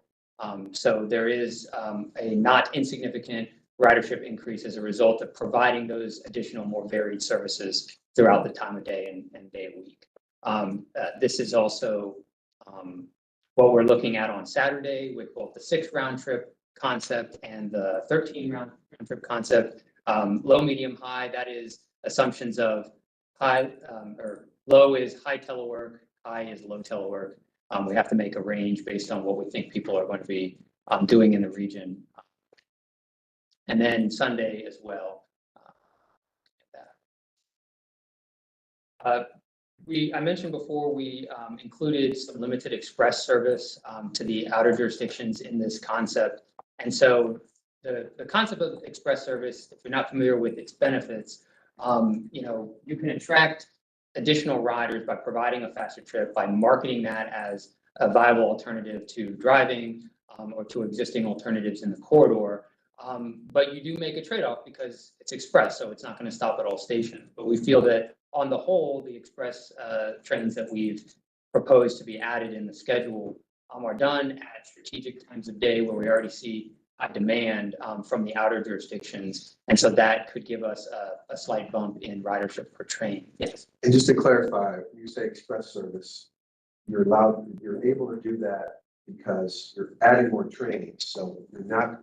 So Exactly. will the stops and say a Brook or Leland still not, it won't go down. It won't go down, exactly. Right, so by adding extra service, you're allowing for more express service, Yeah. okay. It also provides a railroad fluidity benefit too, because as the trains move through the network all at the same speed, you don't have trains tripping up over each other.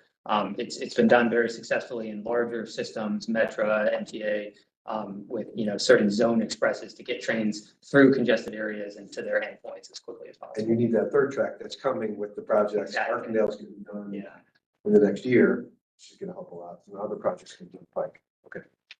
And then looking at reverse flow, so we've estimated that roughly 10% of the 2030 ridership projection would be attributed to the reverse flow services that we've proposed. And this is just an example when you look at all trips. So this is not rail trips or transit trips. This is just all trips currently happening in our region. I just pulled out some of the top kind of reverse flow trip pairs just to give you a sense of the relative volumes. Some of them directly serve places we already go, some of them don't, but just to give you a sense of kind of where they fall with respect to others in the region. And then, we had some questions last time in June about what is the demand, the travel demand coming into the VRE service territory from places outside. And this is just a quantification of what we're seeing. I think the big takeaway with this is just how much higher some of the demand is on Saturday and Sunday versus weekday from these outer jurisdictions. And I think that's a reflection of folks coming in from places that don't have services, a lot of services, to places that do, malls, shopping, entertainment, and that sort of thing. So the additional weekend service, would potentially serve that market in 2030. And then, of course, the question was asked about Maryland, and this is the relative level of demand that we're seeing. This is total trips, coming from the VRE service area, so that area in gray, to the four, what we're calling like the MARC service areas in Maryland and in the Panhandle of West Virginia. And while these numbers are, they seem large, these, when you really drill down to the specific station catchment areas, they're very, very modest numbers. And so we feel that providing very good timed connections at Washington Union Station is an appropriate strategy to address those markets in the near term versus something more intensive like Brunswick. And then this is just an overview of the projected 2030 ridership by station. We're going to see some shifts just based on demographic changes and changes in service. Places like Ripon and Woodbridge are projected to have higher than 2019 boardings in 2030, but places like Burke Center and Rolling Road would have slightly less than 2019 volumes. And I don't want to glance over this slide because I think it's very important to illustrate just how much service is being provided in total on some type of train in the corridor by 2030. More than double the amount of projected VRE service just in additional Amtrak service. So with the addition of a really well-honed step-up program, we could potentially provide our future customers with a lot more options to travel through the corridor than they currently have today on Amtrak trains. That will hopefully be more reliable with the infrastructure improvements and Long Bridge and other things that are occurring between now and 2030. And then we also just took a brief look at that Amtrak ridership to see where VRE might be able to complement those intercity trips. One of the things that commuter rail can do when it is paired with intercity rail is provide that last mile. So, for example, if somebody is coming from Richmond, but they really want to go to see their friend near Ripon, they might be able to take a really good 2-seat ride between, with Amtrak and VRE if the connections are appropriate. And we again, this is all very high level. We're just looking at, relative travel flows, travel demand on Amtrak's system today and what could be in the future. We had a question last time about the hot lanes impact on VRE ridership. And so we had our modelers go back and basically run a thought experiment. Let's take all the hot lanes out of the region and run a travel demand model for 2030. And so you can see the assumptions there on the left, but essentially what it boils down to is VRE ridership would be approximately 8% higher in 2030 without hot lanes in our region. That's about 1,700 more boardings than the 2030 baseline. So just keep that in mind, when we're moving through this process. And I think this was another question that was asked. We wanted to provide, a fairly detailed response. VRE's impact on parallel highways. And so prior to the pandemic, VRE in these parts of our region, you can see the sections correspond to areas or gates on 66 and 95, was carrying well over 100% of a lane's worth of capacity in the peak period, peak direction. So that's the 5 p.m. To 6 p.m. southbound time period.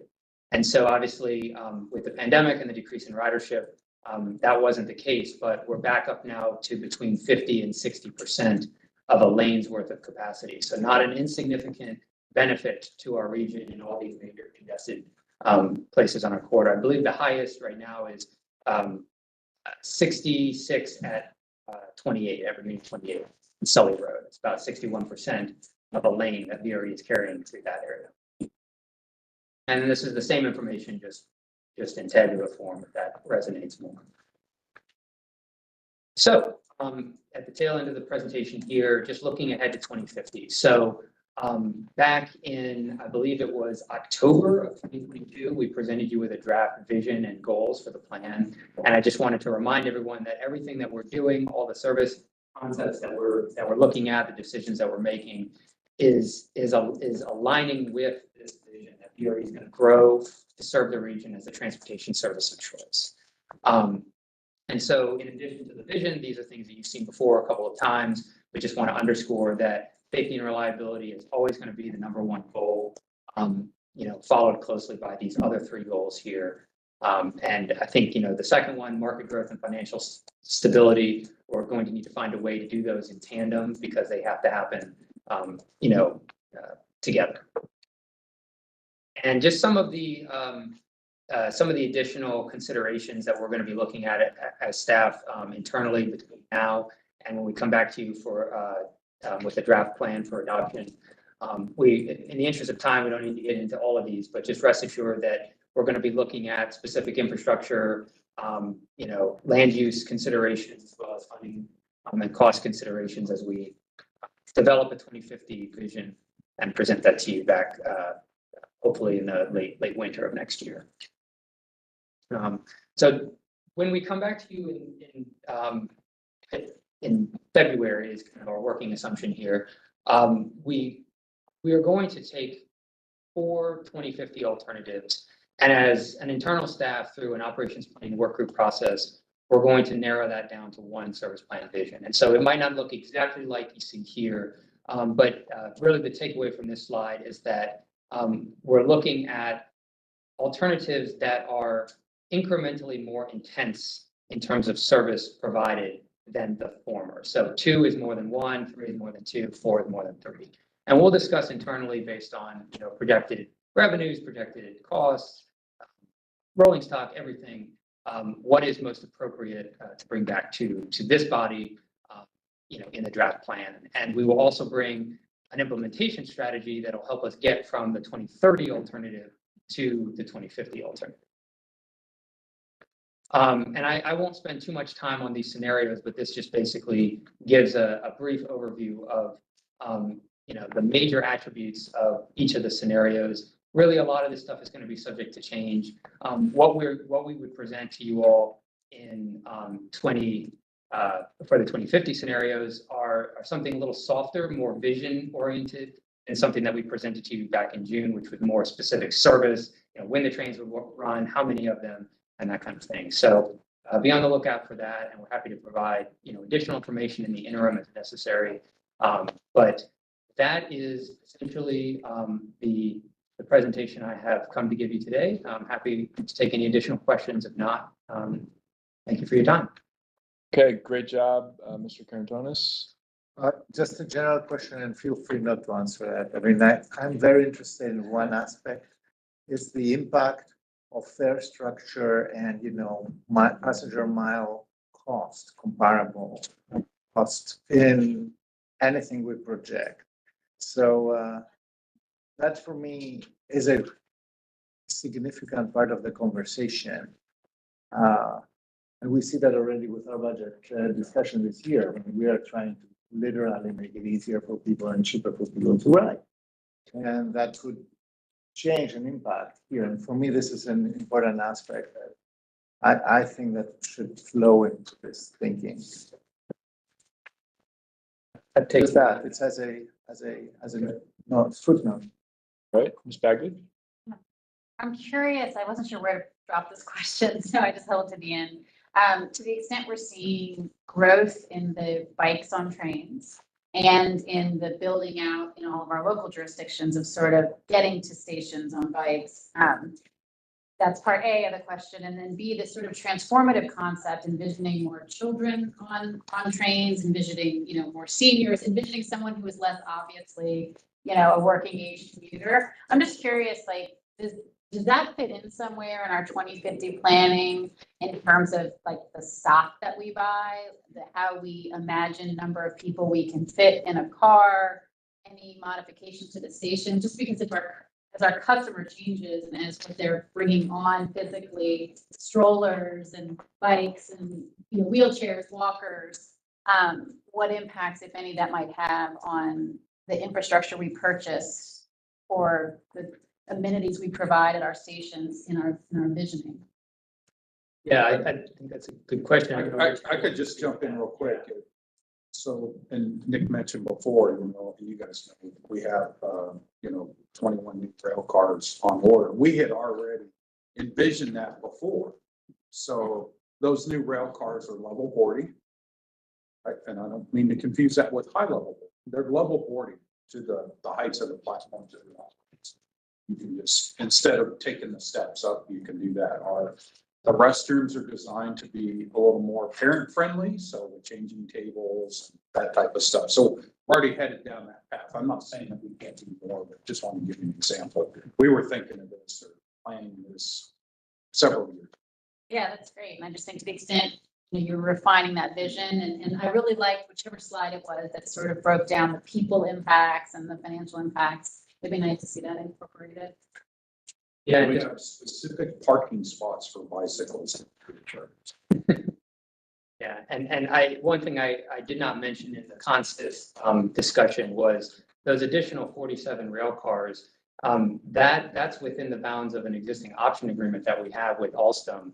There's the initial 21, but then we have the ability to order a lot more, and so they would be a similar type of stock as what we're planning to order here next year or two. Okay, anything else? Great job, thank you. Look forward to seeing you in February. Yes, I will add a caveat though. Again, lots of stuff up here. Please reach out to us either directly if you want to have some additional follow-on conversations. I know everybody's busy and stuff, but this is important, what we're doing here, obviously. And yes, we tentatively project to be back sometime, in February to have a little bit more robust discussion. But if for some reason, there's just something that pops up, staff, we will dedicate whatever time we need to have, even if it's just one-on-ones with you.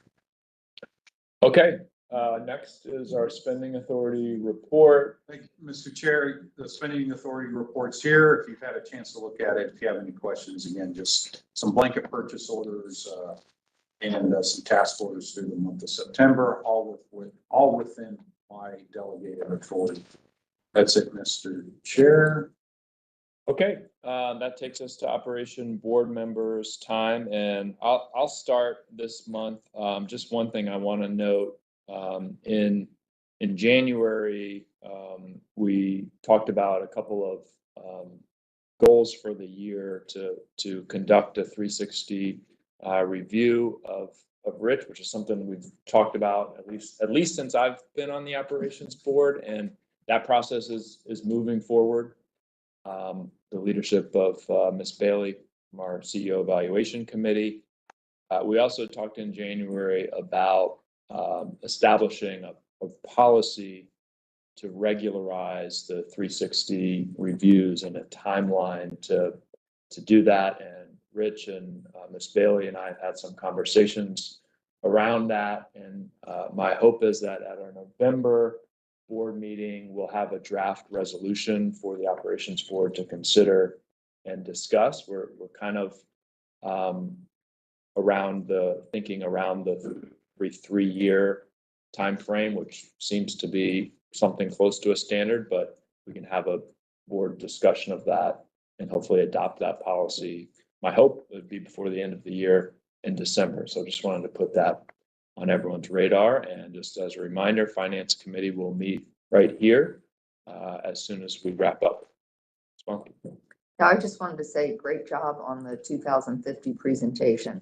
Very, very informative. And of course, there's a tremendous amount of information in there that I need to get educated on. I just wanted to congratulate and thank everybody involved in Sort of VRE. I had a great time. Dallas and Nick and everybody who helped out. It was not only like beautiful day, but it was really just a joyful event. And so I would encourage anybody who just wants to stop by the Fredericksburg food and music and, wrap apart. It was a really great experience. I look forward to next year. I look forward to the next year as well. I was out of town riding trains in foreign countries, but lots of them. So one thing that I wanted to tell you is it is worth from time to time to use your board member elected official time at your local government boards to actually talk about VRE. I presented the budget like as an official report, and that centers people's minds and reminds them that this is too very important, and brings up questions, and there is a value in answering these questions and taking them in. So just a suggestion. They will be going with us to Richmond, and they will be able to, second our efforts to lobby our state representatives on the same matters. Yes. I do want to let people know that the projects that VRE is leading, some of them are coming online the next year or so. I'm going to try to be at meetings with staff. I already apologize to being attended. We've already met with some projects in Alexandria, but I'd love to come see you, Takis, and others about projects that are coming up in your neck of the woods. There's also one at Leland Road. We have to rebuild Leland Road near the station. So I would like to come with staff and review some of you on some of those projects coming down the pike.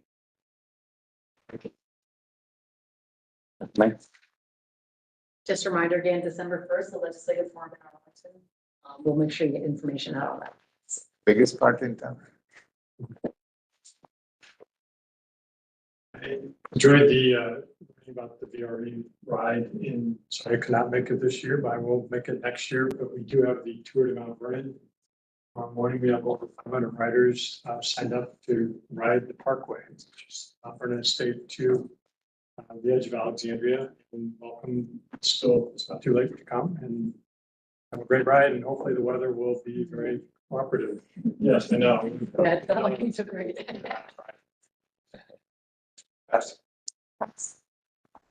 Rich, if I could just indulge me for a second to add to what the chair said about the evaluation. So all the regular board members, by the end of business Monday, you will receive via email basically the evaluation package, not just for myself, but for our general counsel as well. We're combining them, obviously.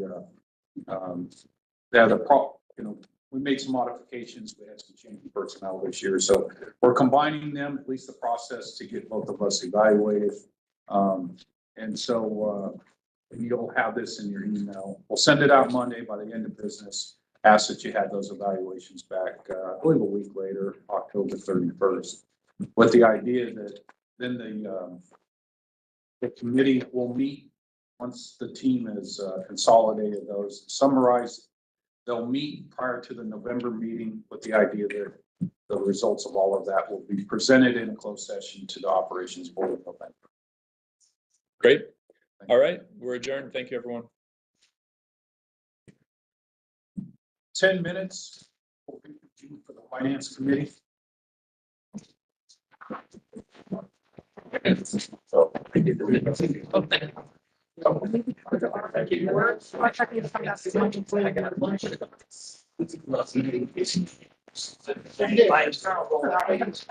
you.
And this is, it's the biggest cut I've seen for heavy interest. Mr. Chair, just real quick, we have the audio that we're still live streaming. And we will be showing the presentation piece via live stream. There'll be no video, there'll be no cameras. So, anyway, I just wanted to let you know that. And we're ready to go. The IT guys are good. Okay, well, I'm happy to turn over to. Okay. Thank you. Yeah, this is a great turnout. Thank you all for coming. I think this discussion that I hopefully will have is really a good counterpart to the discussion that we just had about the long range plan. A lot of the takeaways that I think we're going to have in this discussion dovetail nicely with what we were just talking about. Thanks. So I have three things on the agenda, and it's really almost a 1 and a 2A and 2B. The one is just a quick update on the capital projects that are going to be in this CIP for the budget this year. I was originally going to present this during the main meeting, but we just needed to give me less time, give the system plan a little bit more time. But really then items 2 and 3, doing a quick sort of pre and post pandemic budget comparison, looking at what our budget looked like for fiscal 2019 as sort of a representative recent pre-pandemic budget, and then where we're headed in fiscal 25, and just help you understand how sort of drastically things have changed. And some of that is going to be recoverable and sort of get back to where we were, and other parts of it are not. And so I just want to talk about how that's evolved. That's really a little bit more of a backwards looking kind of discussion, but it will then use a lot of the same numbers then for item 3, looking forward over the next, say, 5 or 6 years, and this is really more about diving into the revenue half of the equation. How are we going to pay for the service that we want to provide? I have sort of a stylized kind of projection out over the 6 years, and we can talk about what's in that projection, what do we think is really achievable, and then even if we sort of hit some pretty aggressive targets in terms of sort of baseline costs and revenues, that there are still other actions that we're going to need to take. And I think those, as I said, I think those are going to dovetail nicely with the things we were talking about, sort of policy-wise in the previous discussion. So again, this is the capital projects that are going to be in the new CIP. You're going to see 3 of the biggest ones that have been in there for many years are actually going to drop out because we will be done with them by the end of fiscal 24.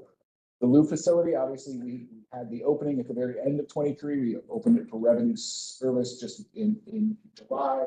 We have a couple little things still to tie up, but that facility is in operation and is really already proving to be a great asset for VRE. As you've heard, still actively constructing Quantico and Fredericksburg. Those should be done by the end of the fiscal year. Those are really big things that have been in the CIP and will drop out. It's really a great success.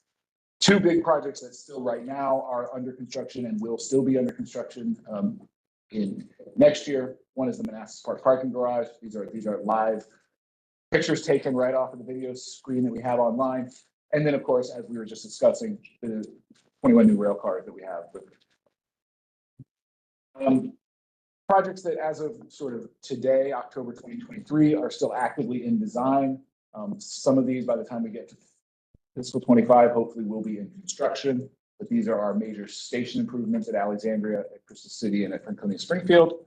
And we have our very big Lafayette Station and 4th track project. We have the Broad Run expansion.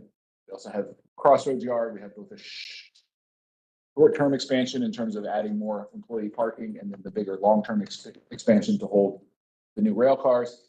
And then, as we were just discussing, the big issue with midday storage and the creation of the New York Avenue Yard. These projects have been in the CIP for years. They will continue to be in the CIP in the coming year.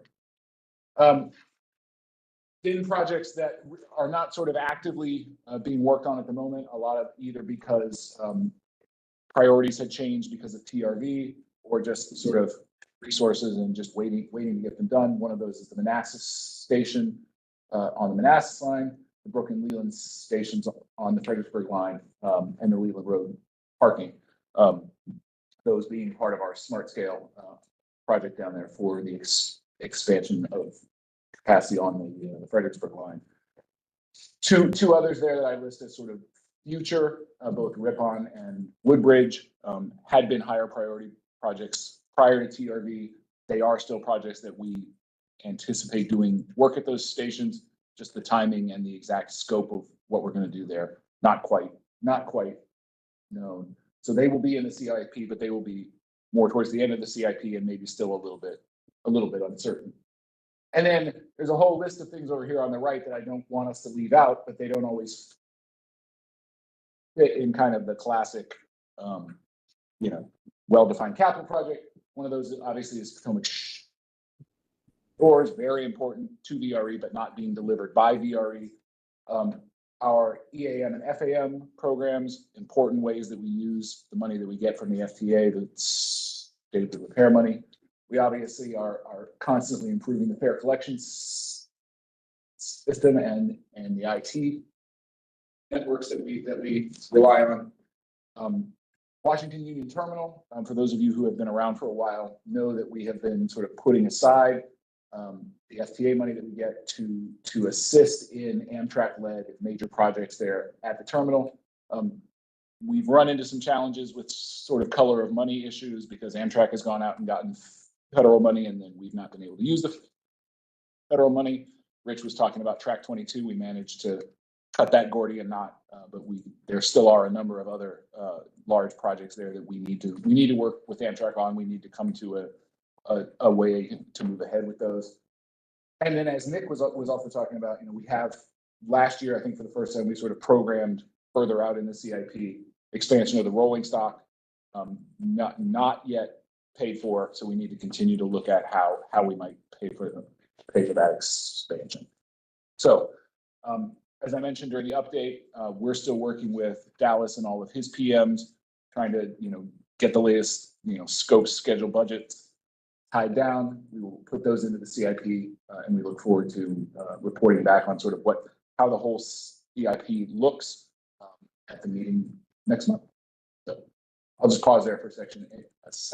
Excuse me. Any questions on the CIP? I'm just sorry. Yeah. I'm just curious, like Potomac Shores, are we expecting a bump in ridership from that, or people are driving to another station at the moment and we just expect them to be able to get on the list at home? It plays more like an infill station, honestly. Plays a little more, but also there's some projecting growth as well.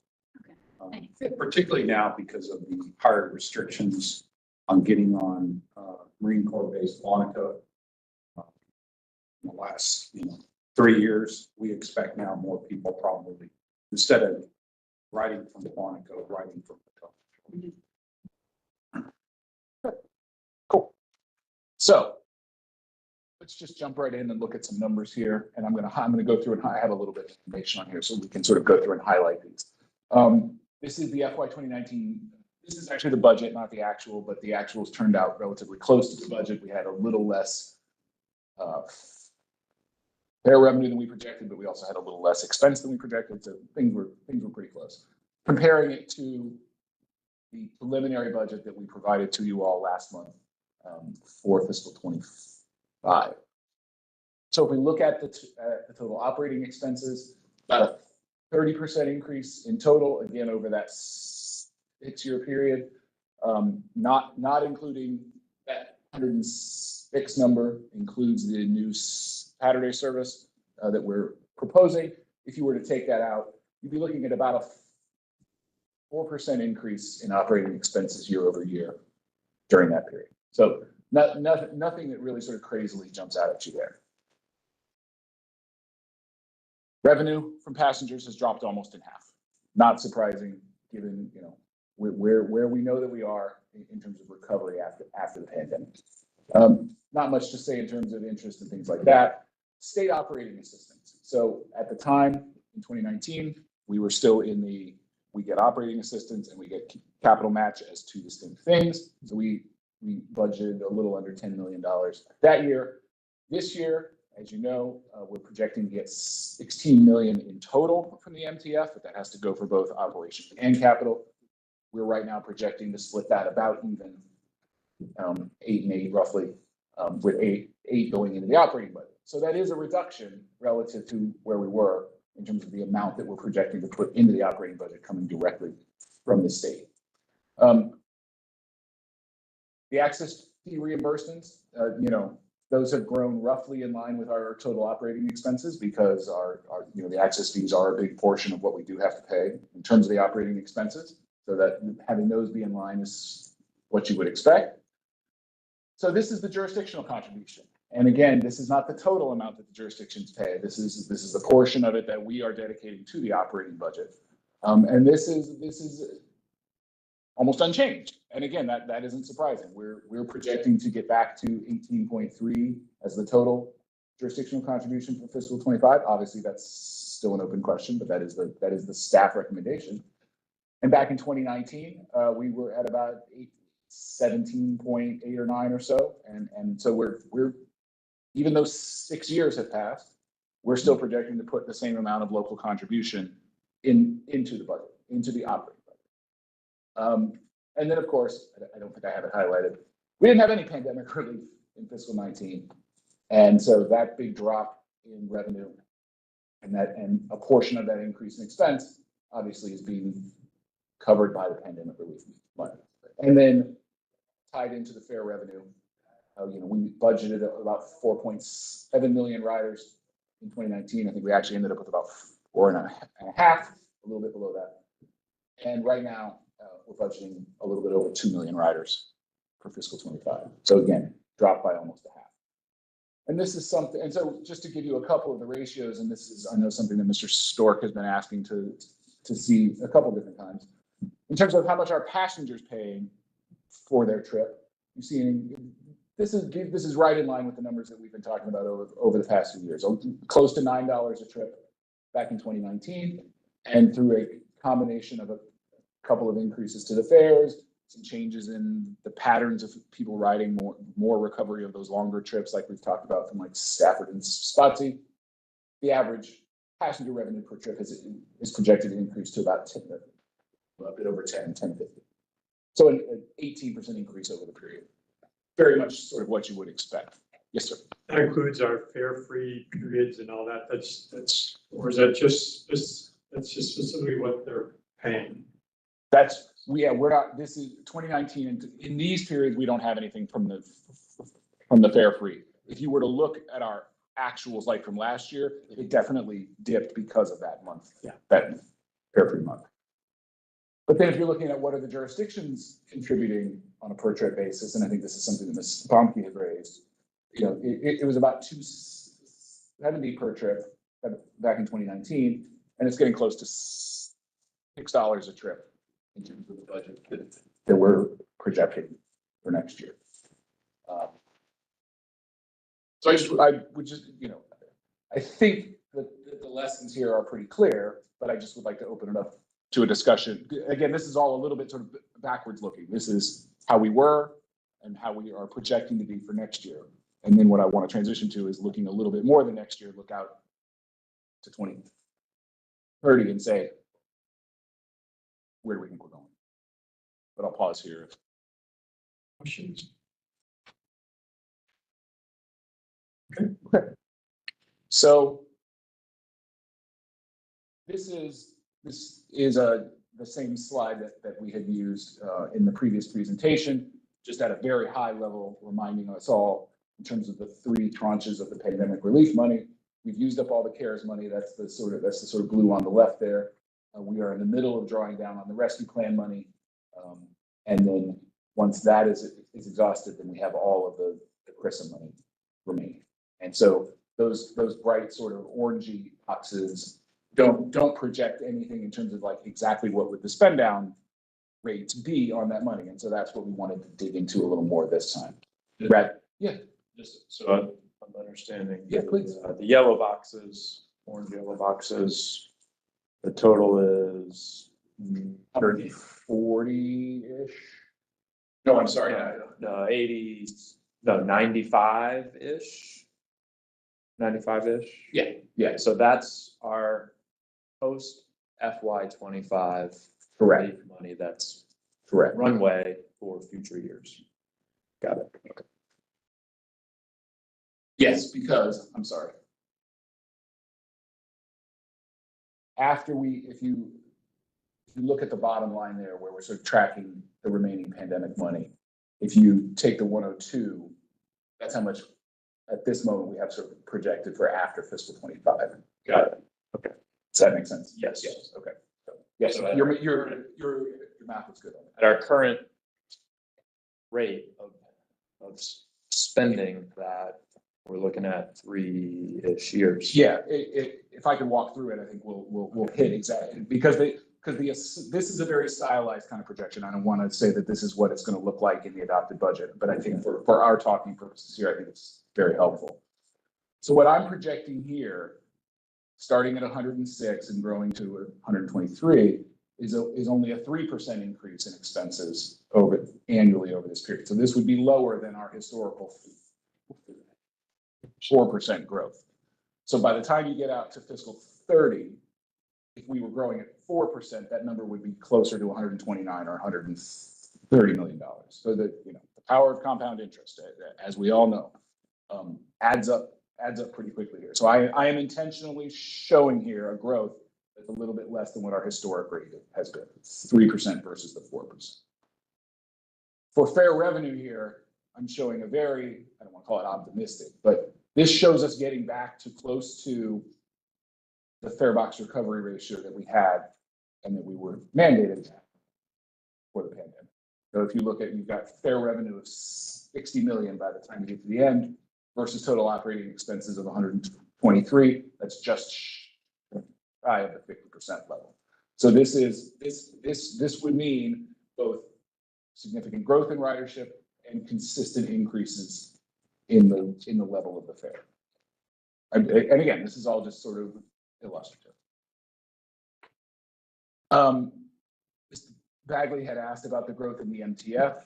This sort of assumes that we keep that same sort of half-half split in the money that we get from the MTF between operating and capital, and that it grows at that sort of 2% a year rate. We don't have any better numbers at the state level. This is not assuming that we get any new revenues coming into the MTF or anything like that. Local jurisdictional contribution. This assumes, again, that we keep sort of that same split between operating and capital for what you guys as the jurisdictions give us, and that it keeps up with inflation. So let's say 3% a year. So no real increase in the contribution, no additional increase because of the Saturday service, just sort of growing with inflation. So, yes. That just to I guess just to be sure. Yeah. That relative contributions could change based upon the ridership. Absolutely. Yes. Yeah. So for some jurisdictions, it could be significantly higher, some could be lower. That's correct. Yep. Yeah. And I want to recognize that is a very important point. For this discussion, I'm trying to keep it a little bit above that, but that is absolutely correct. Make sure that it might have. Yes. Yes. So if we're able to do this, it's sort of a good news, bad news kind of thing. The profile of how much pandemic relief money we need each year goes down pretty significantly. From 38 to 34 to 20, 21, 12, 10. But that doesn't get us down to not needing any at all. And so you're looking at exhausting and looking at the last orange line. You're looking at exhausting what we have left by about that 2029 period. And again, this is just one. I didn't want to overwhelm you all with like 8 different versions of this. But what I want to give as kind of the takeaways here from this, and I'll be happy to go back to it and dig into the numbers a little bit, is kind of what you would think. We as the finance people absolutely need to find ways to reduce that expense growth relative to where it's been historically. And as an entire team, we have to do everything we can to expand the market for VRE and get more people on the trains and get that passenger revenue back up. But even if we're successful at doing that, that is not going to be totally sufficient to close the gap. A lot has changed in the 6 years or so, during the, a lot of that was, during the pandemic, but, and a lot of those other core revenues that we rely on to keep things going have not kept up with the cost of providing the service. And so I think this really does dovetail nicely with a lot of what you all were saying in the discussion about the long range plan. We have to, I think, look at other policy actions to continue to make VRE sustainable, in addition to the things that Rich and I and the rest of the team have to do in terms of expenses and revenue. And I don't, you all can disavow me here if you don't like any of these. That's fine. But just the kinds of things that I think we need to think about here are either, as far as the MTF, to seek an additional higher percentage dedicated to VRE, or seek ways to make the overall growth in the MTF larger, whether that's new revenue sources or something like that. I think we need to have discussions about increasing the jurisdictional contribution above and beyond just sort of keeping the sort of real level of it the same. I think this third one is really important, and this is something that Rich and I have started talking about, but that we need to dig into more. We have committed half of our CROC money to the VPRA for Long Bridge and other capital projects over the next 10 years. But that agreement allows us, if we can identify other money, to swap in the other money, as long as we're making them whole in terms of what we agreed to. If we could find those revenue sources, then that would free up all or part of that CROC money for us then to use in the operating budget. I think that's an important thing for us to try to examine in more detail. I think in the same vein, if we could identify alternative money for providing that local match to the FTA money that we have, then either MTF money that we have going to capital match, or your own jurisdictional money that we have going to capital match, would be freed up to use in the operating budget. So I think both the third and the fourth bullet point really tie together. How can we achieve a more efficient mix of the money that we do have? And then the last one also, Nick raised this. If we're going to operate new services, which everyone, we want to transform, we want to become this regional rail, we can't just do it trying on the existing revenue base that we have. And so we need to identify these sustainable, permanent funding sources, again, rather than just trying to cobble it together from what we have now. So happy to go back and dig into that a little more. I'd be happy to stick here at the takeaway level. Sure. It sounds like the WMATA problem it's On a smaller scale? just on a smaller scale. Yeah. Sure. But with the benefit of WMATA's problem is more urgent. And ours is 3 or 4 years from now, based on that, negative here, there, the FY, right? So what I'm trying to figure out is prioritizing, all of us on the, local commissions and local government perspective, is it, solve the WMATA problem and then turn legislative attention, to this? Do we try to get in the conversation now as we're solving the WMATA problem and make it clear that this is a regional problem? I'm just, from an advocacy perspective, what are people's thoughts? Yeah, as I said earlier, I think we have to be in the conversation now, and been trying to do that. It's hard because WMATA is such a big elephant in the room that everyone's so hyper focused on. But yeah, I think we absolutely have to be in the conversation now. If it's just us on it, it's harder sell.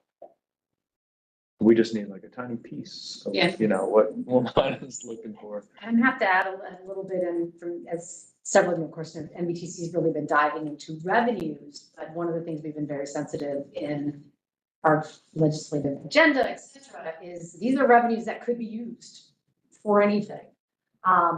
With the focus on WMATA moving a little bit, there's an urgent something, but not an urgent big thing. It actually does provide a wonderful year to create a package. Mm-hmm. Last night at our WMATA and legislative committee meeting, We previewed some analysis we did on different revenue sources. And so again, that can be added into the conversation, different types of revenue and what percentage or pennies on those revenues, what they yield.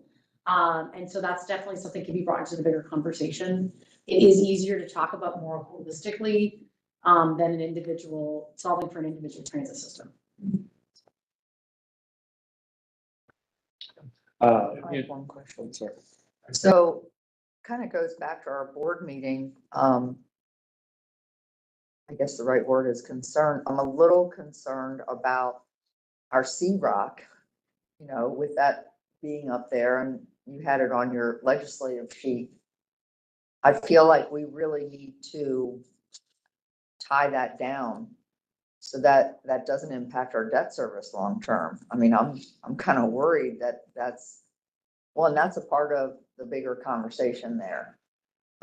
It's like you kind of want to raise your hand and say, hey, don't touch our C-Rock, but I don't know how they could, if we've already issued debt against our C-Rock. Am I missing something there? No, you're not. Yeah.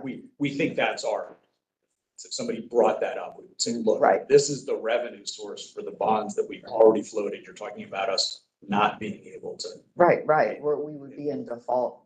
And, Mark, I'm sure you all over in your finance office go through all kinds of gyrations, and I can't even imagine how many spreadsheet analysis you've done. As you said, this is an illustrious presentation, and, with inflation where it is, can you really keep your operating expenses at the level that would you say 2%, 3%, 3%?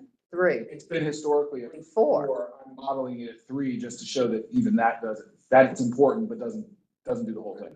Right, Right. exactly. Yes. And a lot of that is beyond your control, Right. So, yeah. When is the next Keolis operating or collective labor agreement? The current agreement expires June 30th, 2025. Okay. So we are starting through that race. Keolis, yeah. But we've seen what labor costs are, again, coming back to Amana, so that's something to be conscious of in this 3% that you could see a spike in FY26 coming back to. But also that's part of on the other side where it says, managing our expenses, it has to do with how we put that package together. Right. I was just, on the jurisdictional subsidy issue, which is a hard topic, but I think that has to be part of our conversation moving forward. Especially, if we are committed to the expansion or transformation of service to jurisdictions, we cannot not be a part of that. And we are paying less, even under this proposal. The jurisdictions are paying less than they were paying in FY19. And at least with WMATA, everybody understands that part of the solution to WMATA is the jurisdictions will be paying more, at least to account for the inflation that has incurred. And that's not where we are. It's not I'm very comfortable where we are in this year's budget, but I think for all of us moving forward, we're going to have that hard conversation because we certainly can't ask our partners to do more if we're not able to be part of it. So it's kind of like we either believe in it or we don't in terms of the expansion of service that we want to do. And I would agree with that conversation. I know I'm the one that's kind of stuck my flag in the ground. And Dan and I have had those similar conversations, but no, I think with the transformation of VRE and the service, I think that's phenomenal. Now will my board agree to all of that? I'm only one member, but I have the ability to sell them a little bit. And so I'm I'm really happy, as I said, about the presentation that was given earlier. We've, you know, after COVID, I remember some of our VRE meetings and it was, we were all in a fog because we couldn't really believe what happened. And it was kind of like after somebody passes away, you're in denial. You're just like, wow, the whole rug got swept away from us. And here we are standing, holding the bag with no riders. You know, and then teleworking came on and, you know, another, oh my gosh. Now, I personally, I think teleworking will have a place in our world, but I think in the next year or so, the nation is going to have a real serious conversation of what was really accomplished during that time with a lot of employees that were teleworking. And I think they're going to see a tremendous amount of loss on the employment side. But that's just my humble opinion. And I think that that pendulum is going to swing back. Things like that always take place, you know? But anyway. I think those are all excellent points. I think the challenge though is when you see subsidy levels that we've gone to, and how do you, and where you bring that back to? I mean, I think that's only for all of us, because I think we have to look for more jurisdictional subsidy. I don't have any support, I don't have actually support that need, but the ratio has gotten so out of whack, then you're really dependent upon increased ridership or changing the formulas of the number of concepts. I get that terminology right? Consists. And I think those are the big policy pieces. And I am very concerned, Rich, about a 3%. Man, I don't. You guys can do 3%. That would be like really amazing. Right. Yeah. So you all see. This is illustrative. Yes, right. You see potential pathway. I don't need the detail, but you see potential pathways, because obviously the biggest ticket items are going to be the ones that have the most, that are going to drive that more than anything else. You see pathways to get there. I think there are parts of the budget that there are definitely pathways to get there, absolutely. But in terms of, you know, like the access fee contracts and things like that, that'll be more challenging. And we are doing some of those things already. And I'll just say, we've opened ourselves up to doing some things different, obviously, than we have done in the past. Absolutely. I mean, times that's what they force you into, right? Whether you wanted to do them before or not, but nonetheless.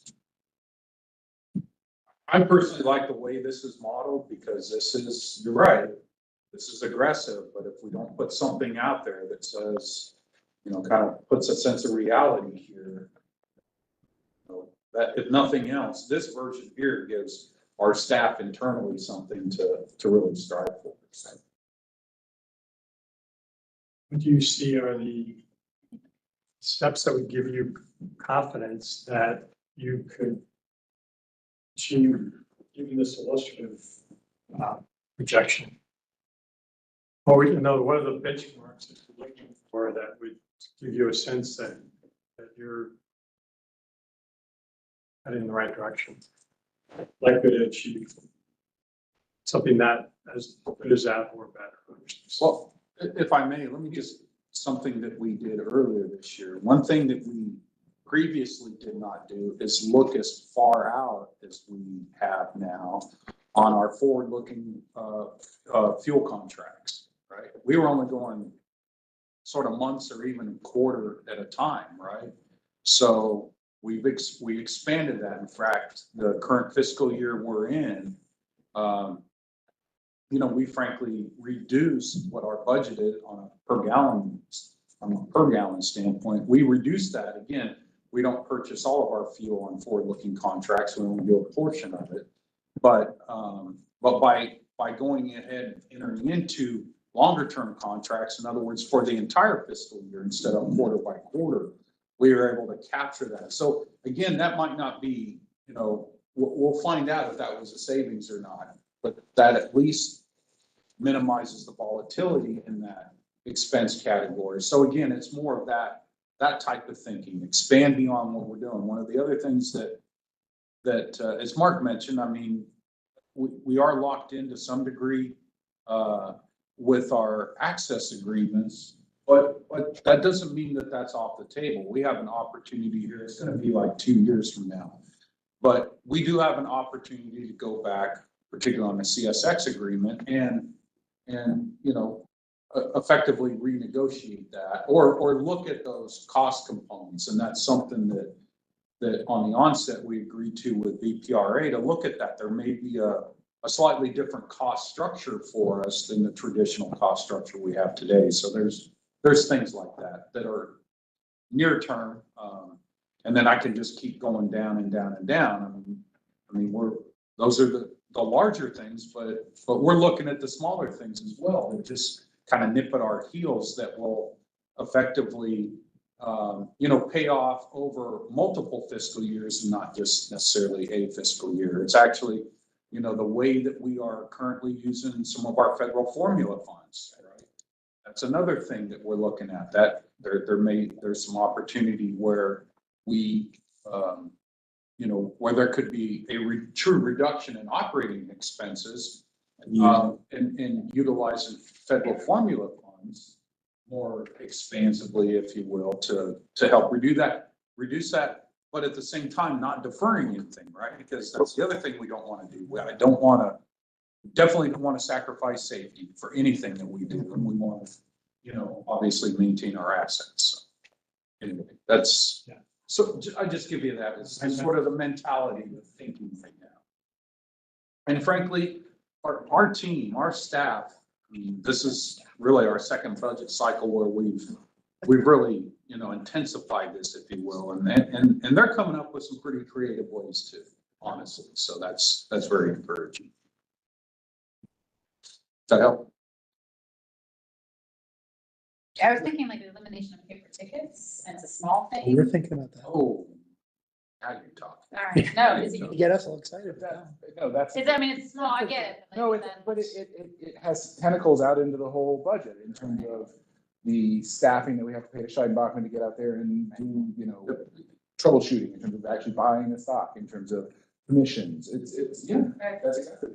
We're seeing huge reduction. We still see huge reduction in utility costs right now because we're still, converting LED lighting on platforms and stuff like that. So I mean, those things and some of those areas were intensifying. So.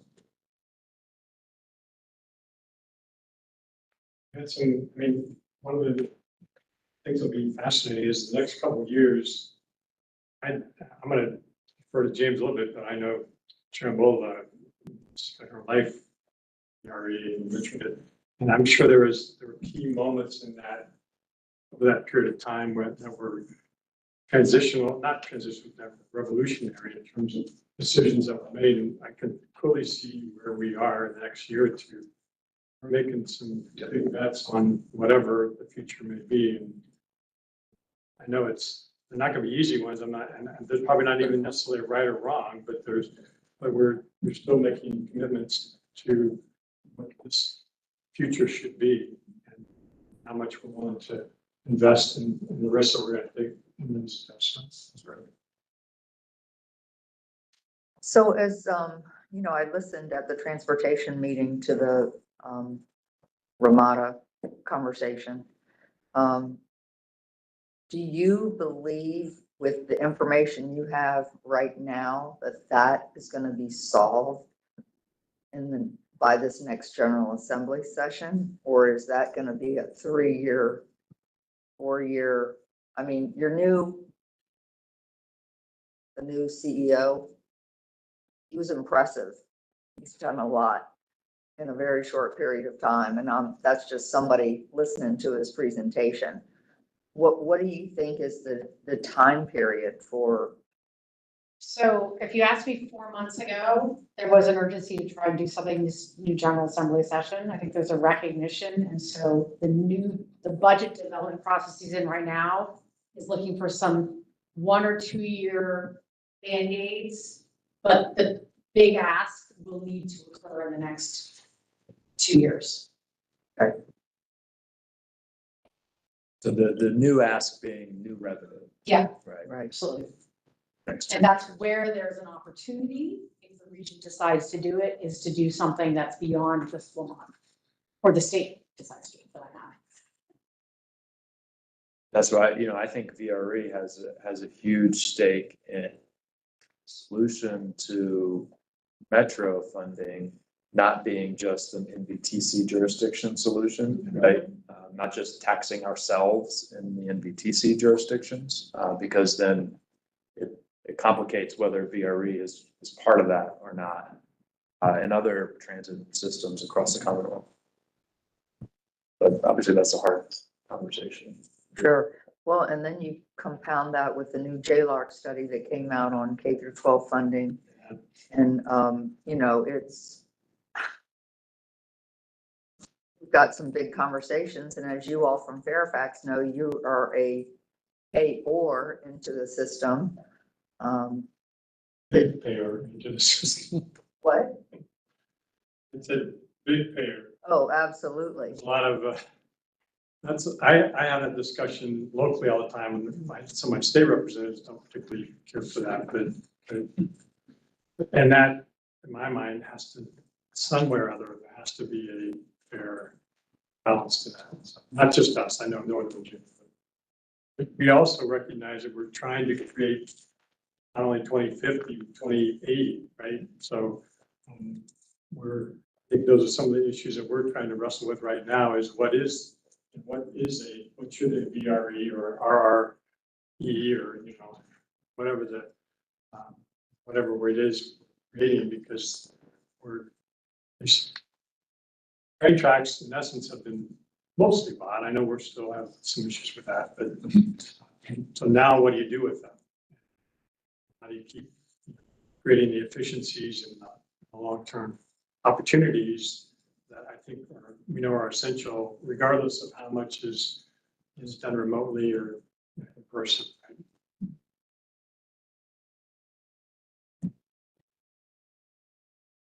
Summary.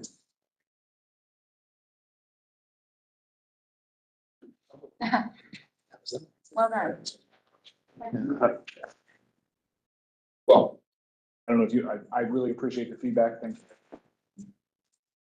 We will use that to continue to inform what we're doing. Sure. Thank you. Thank you.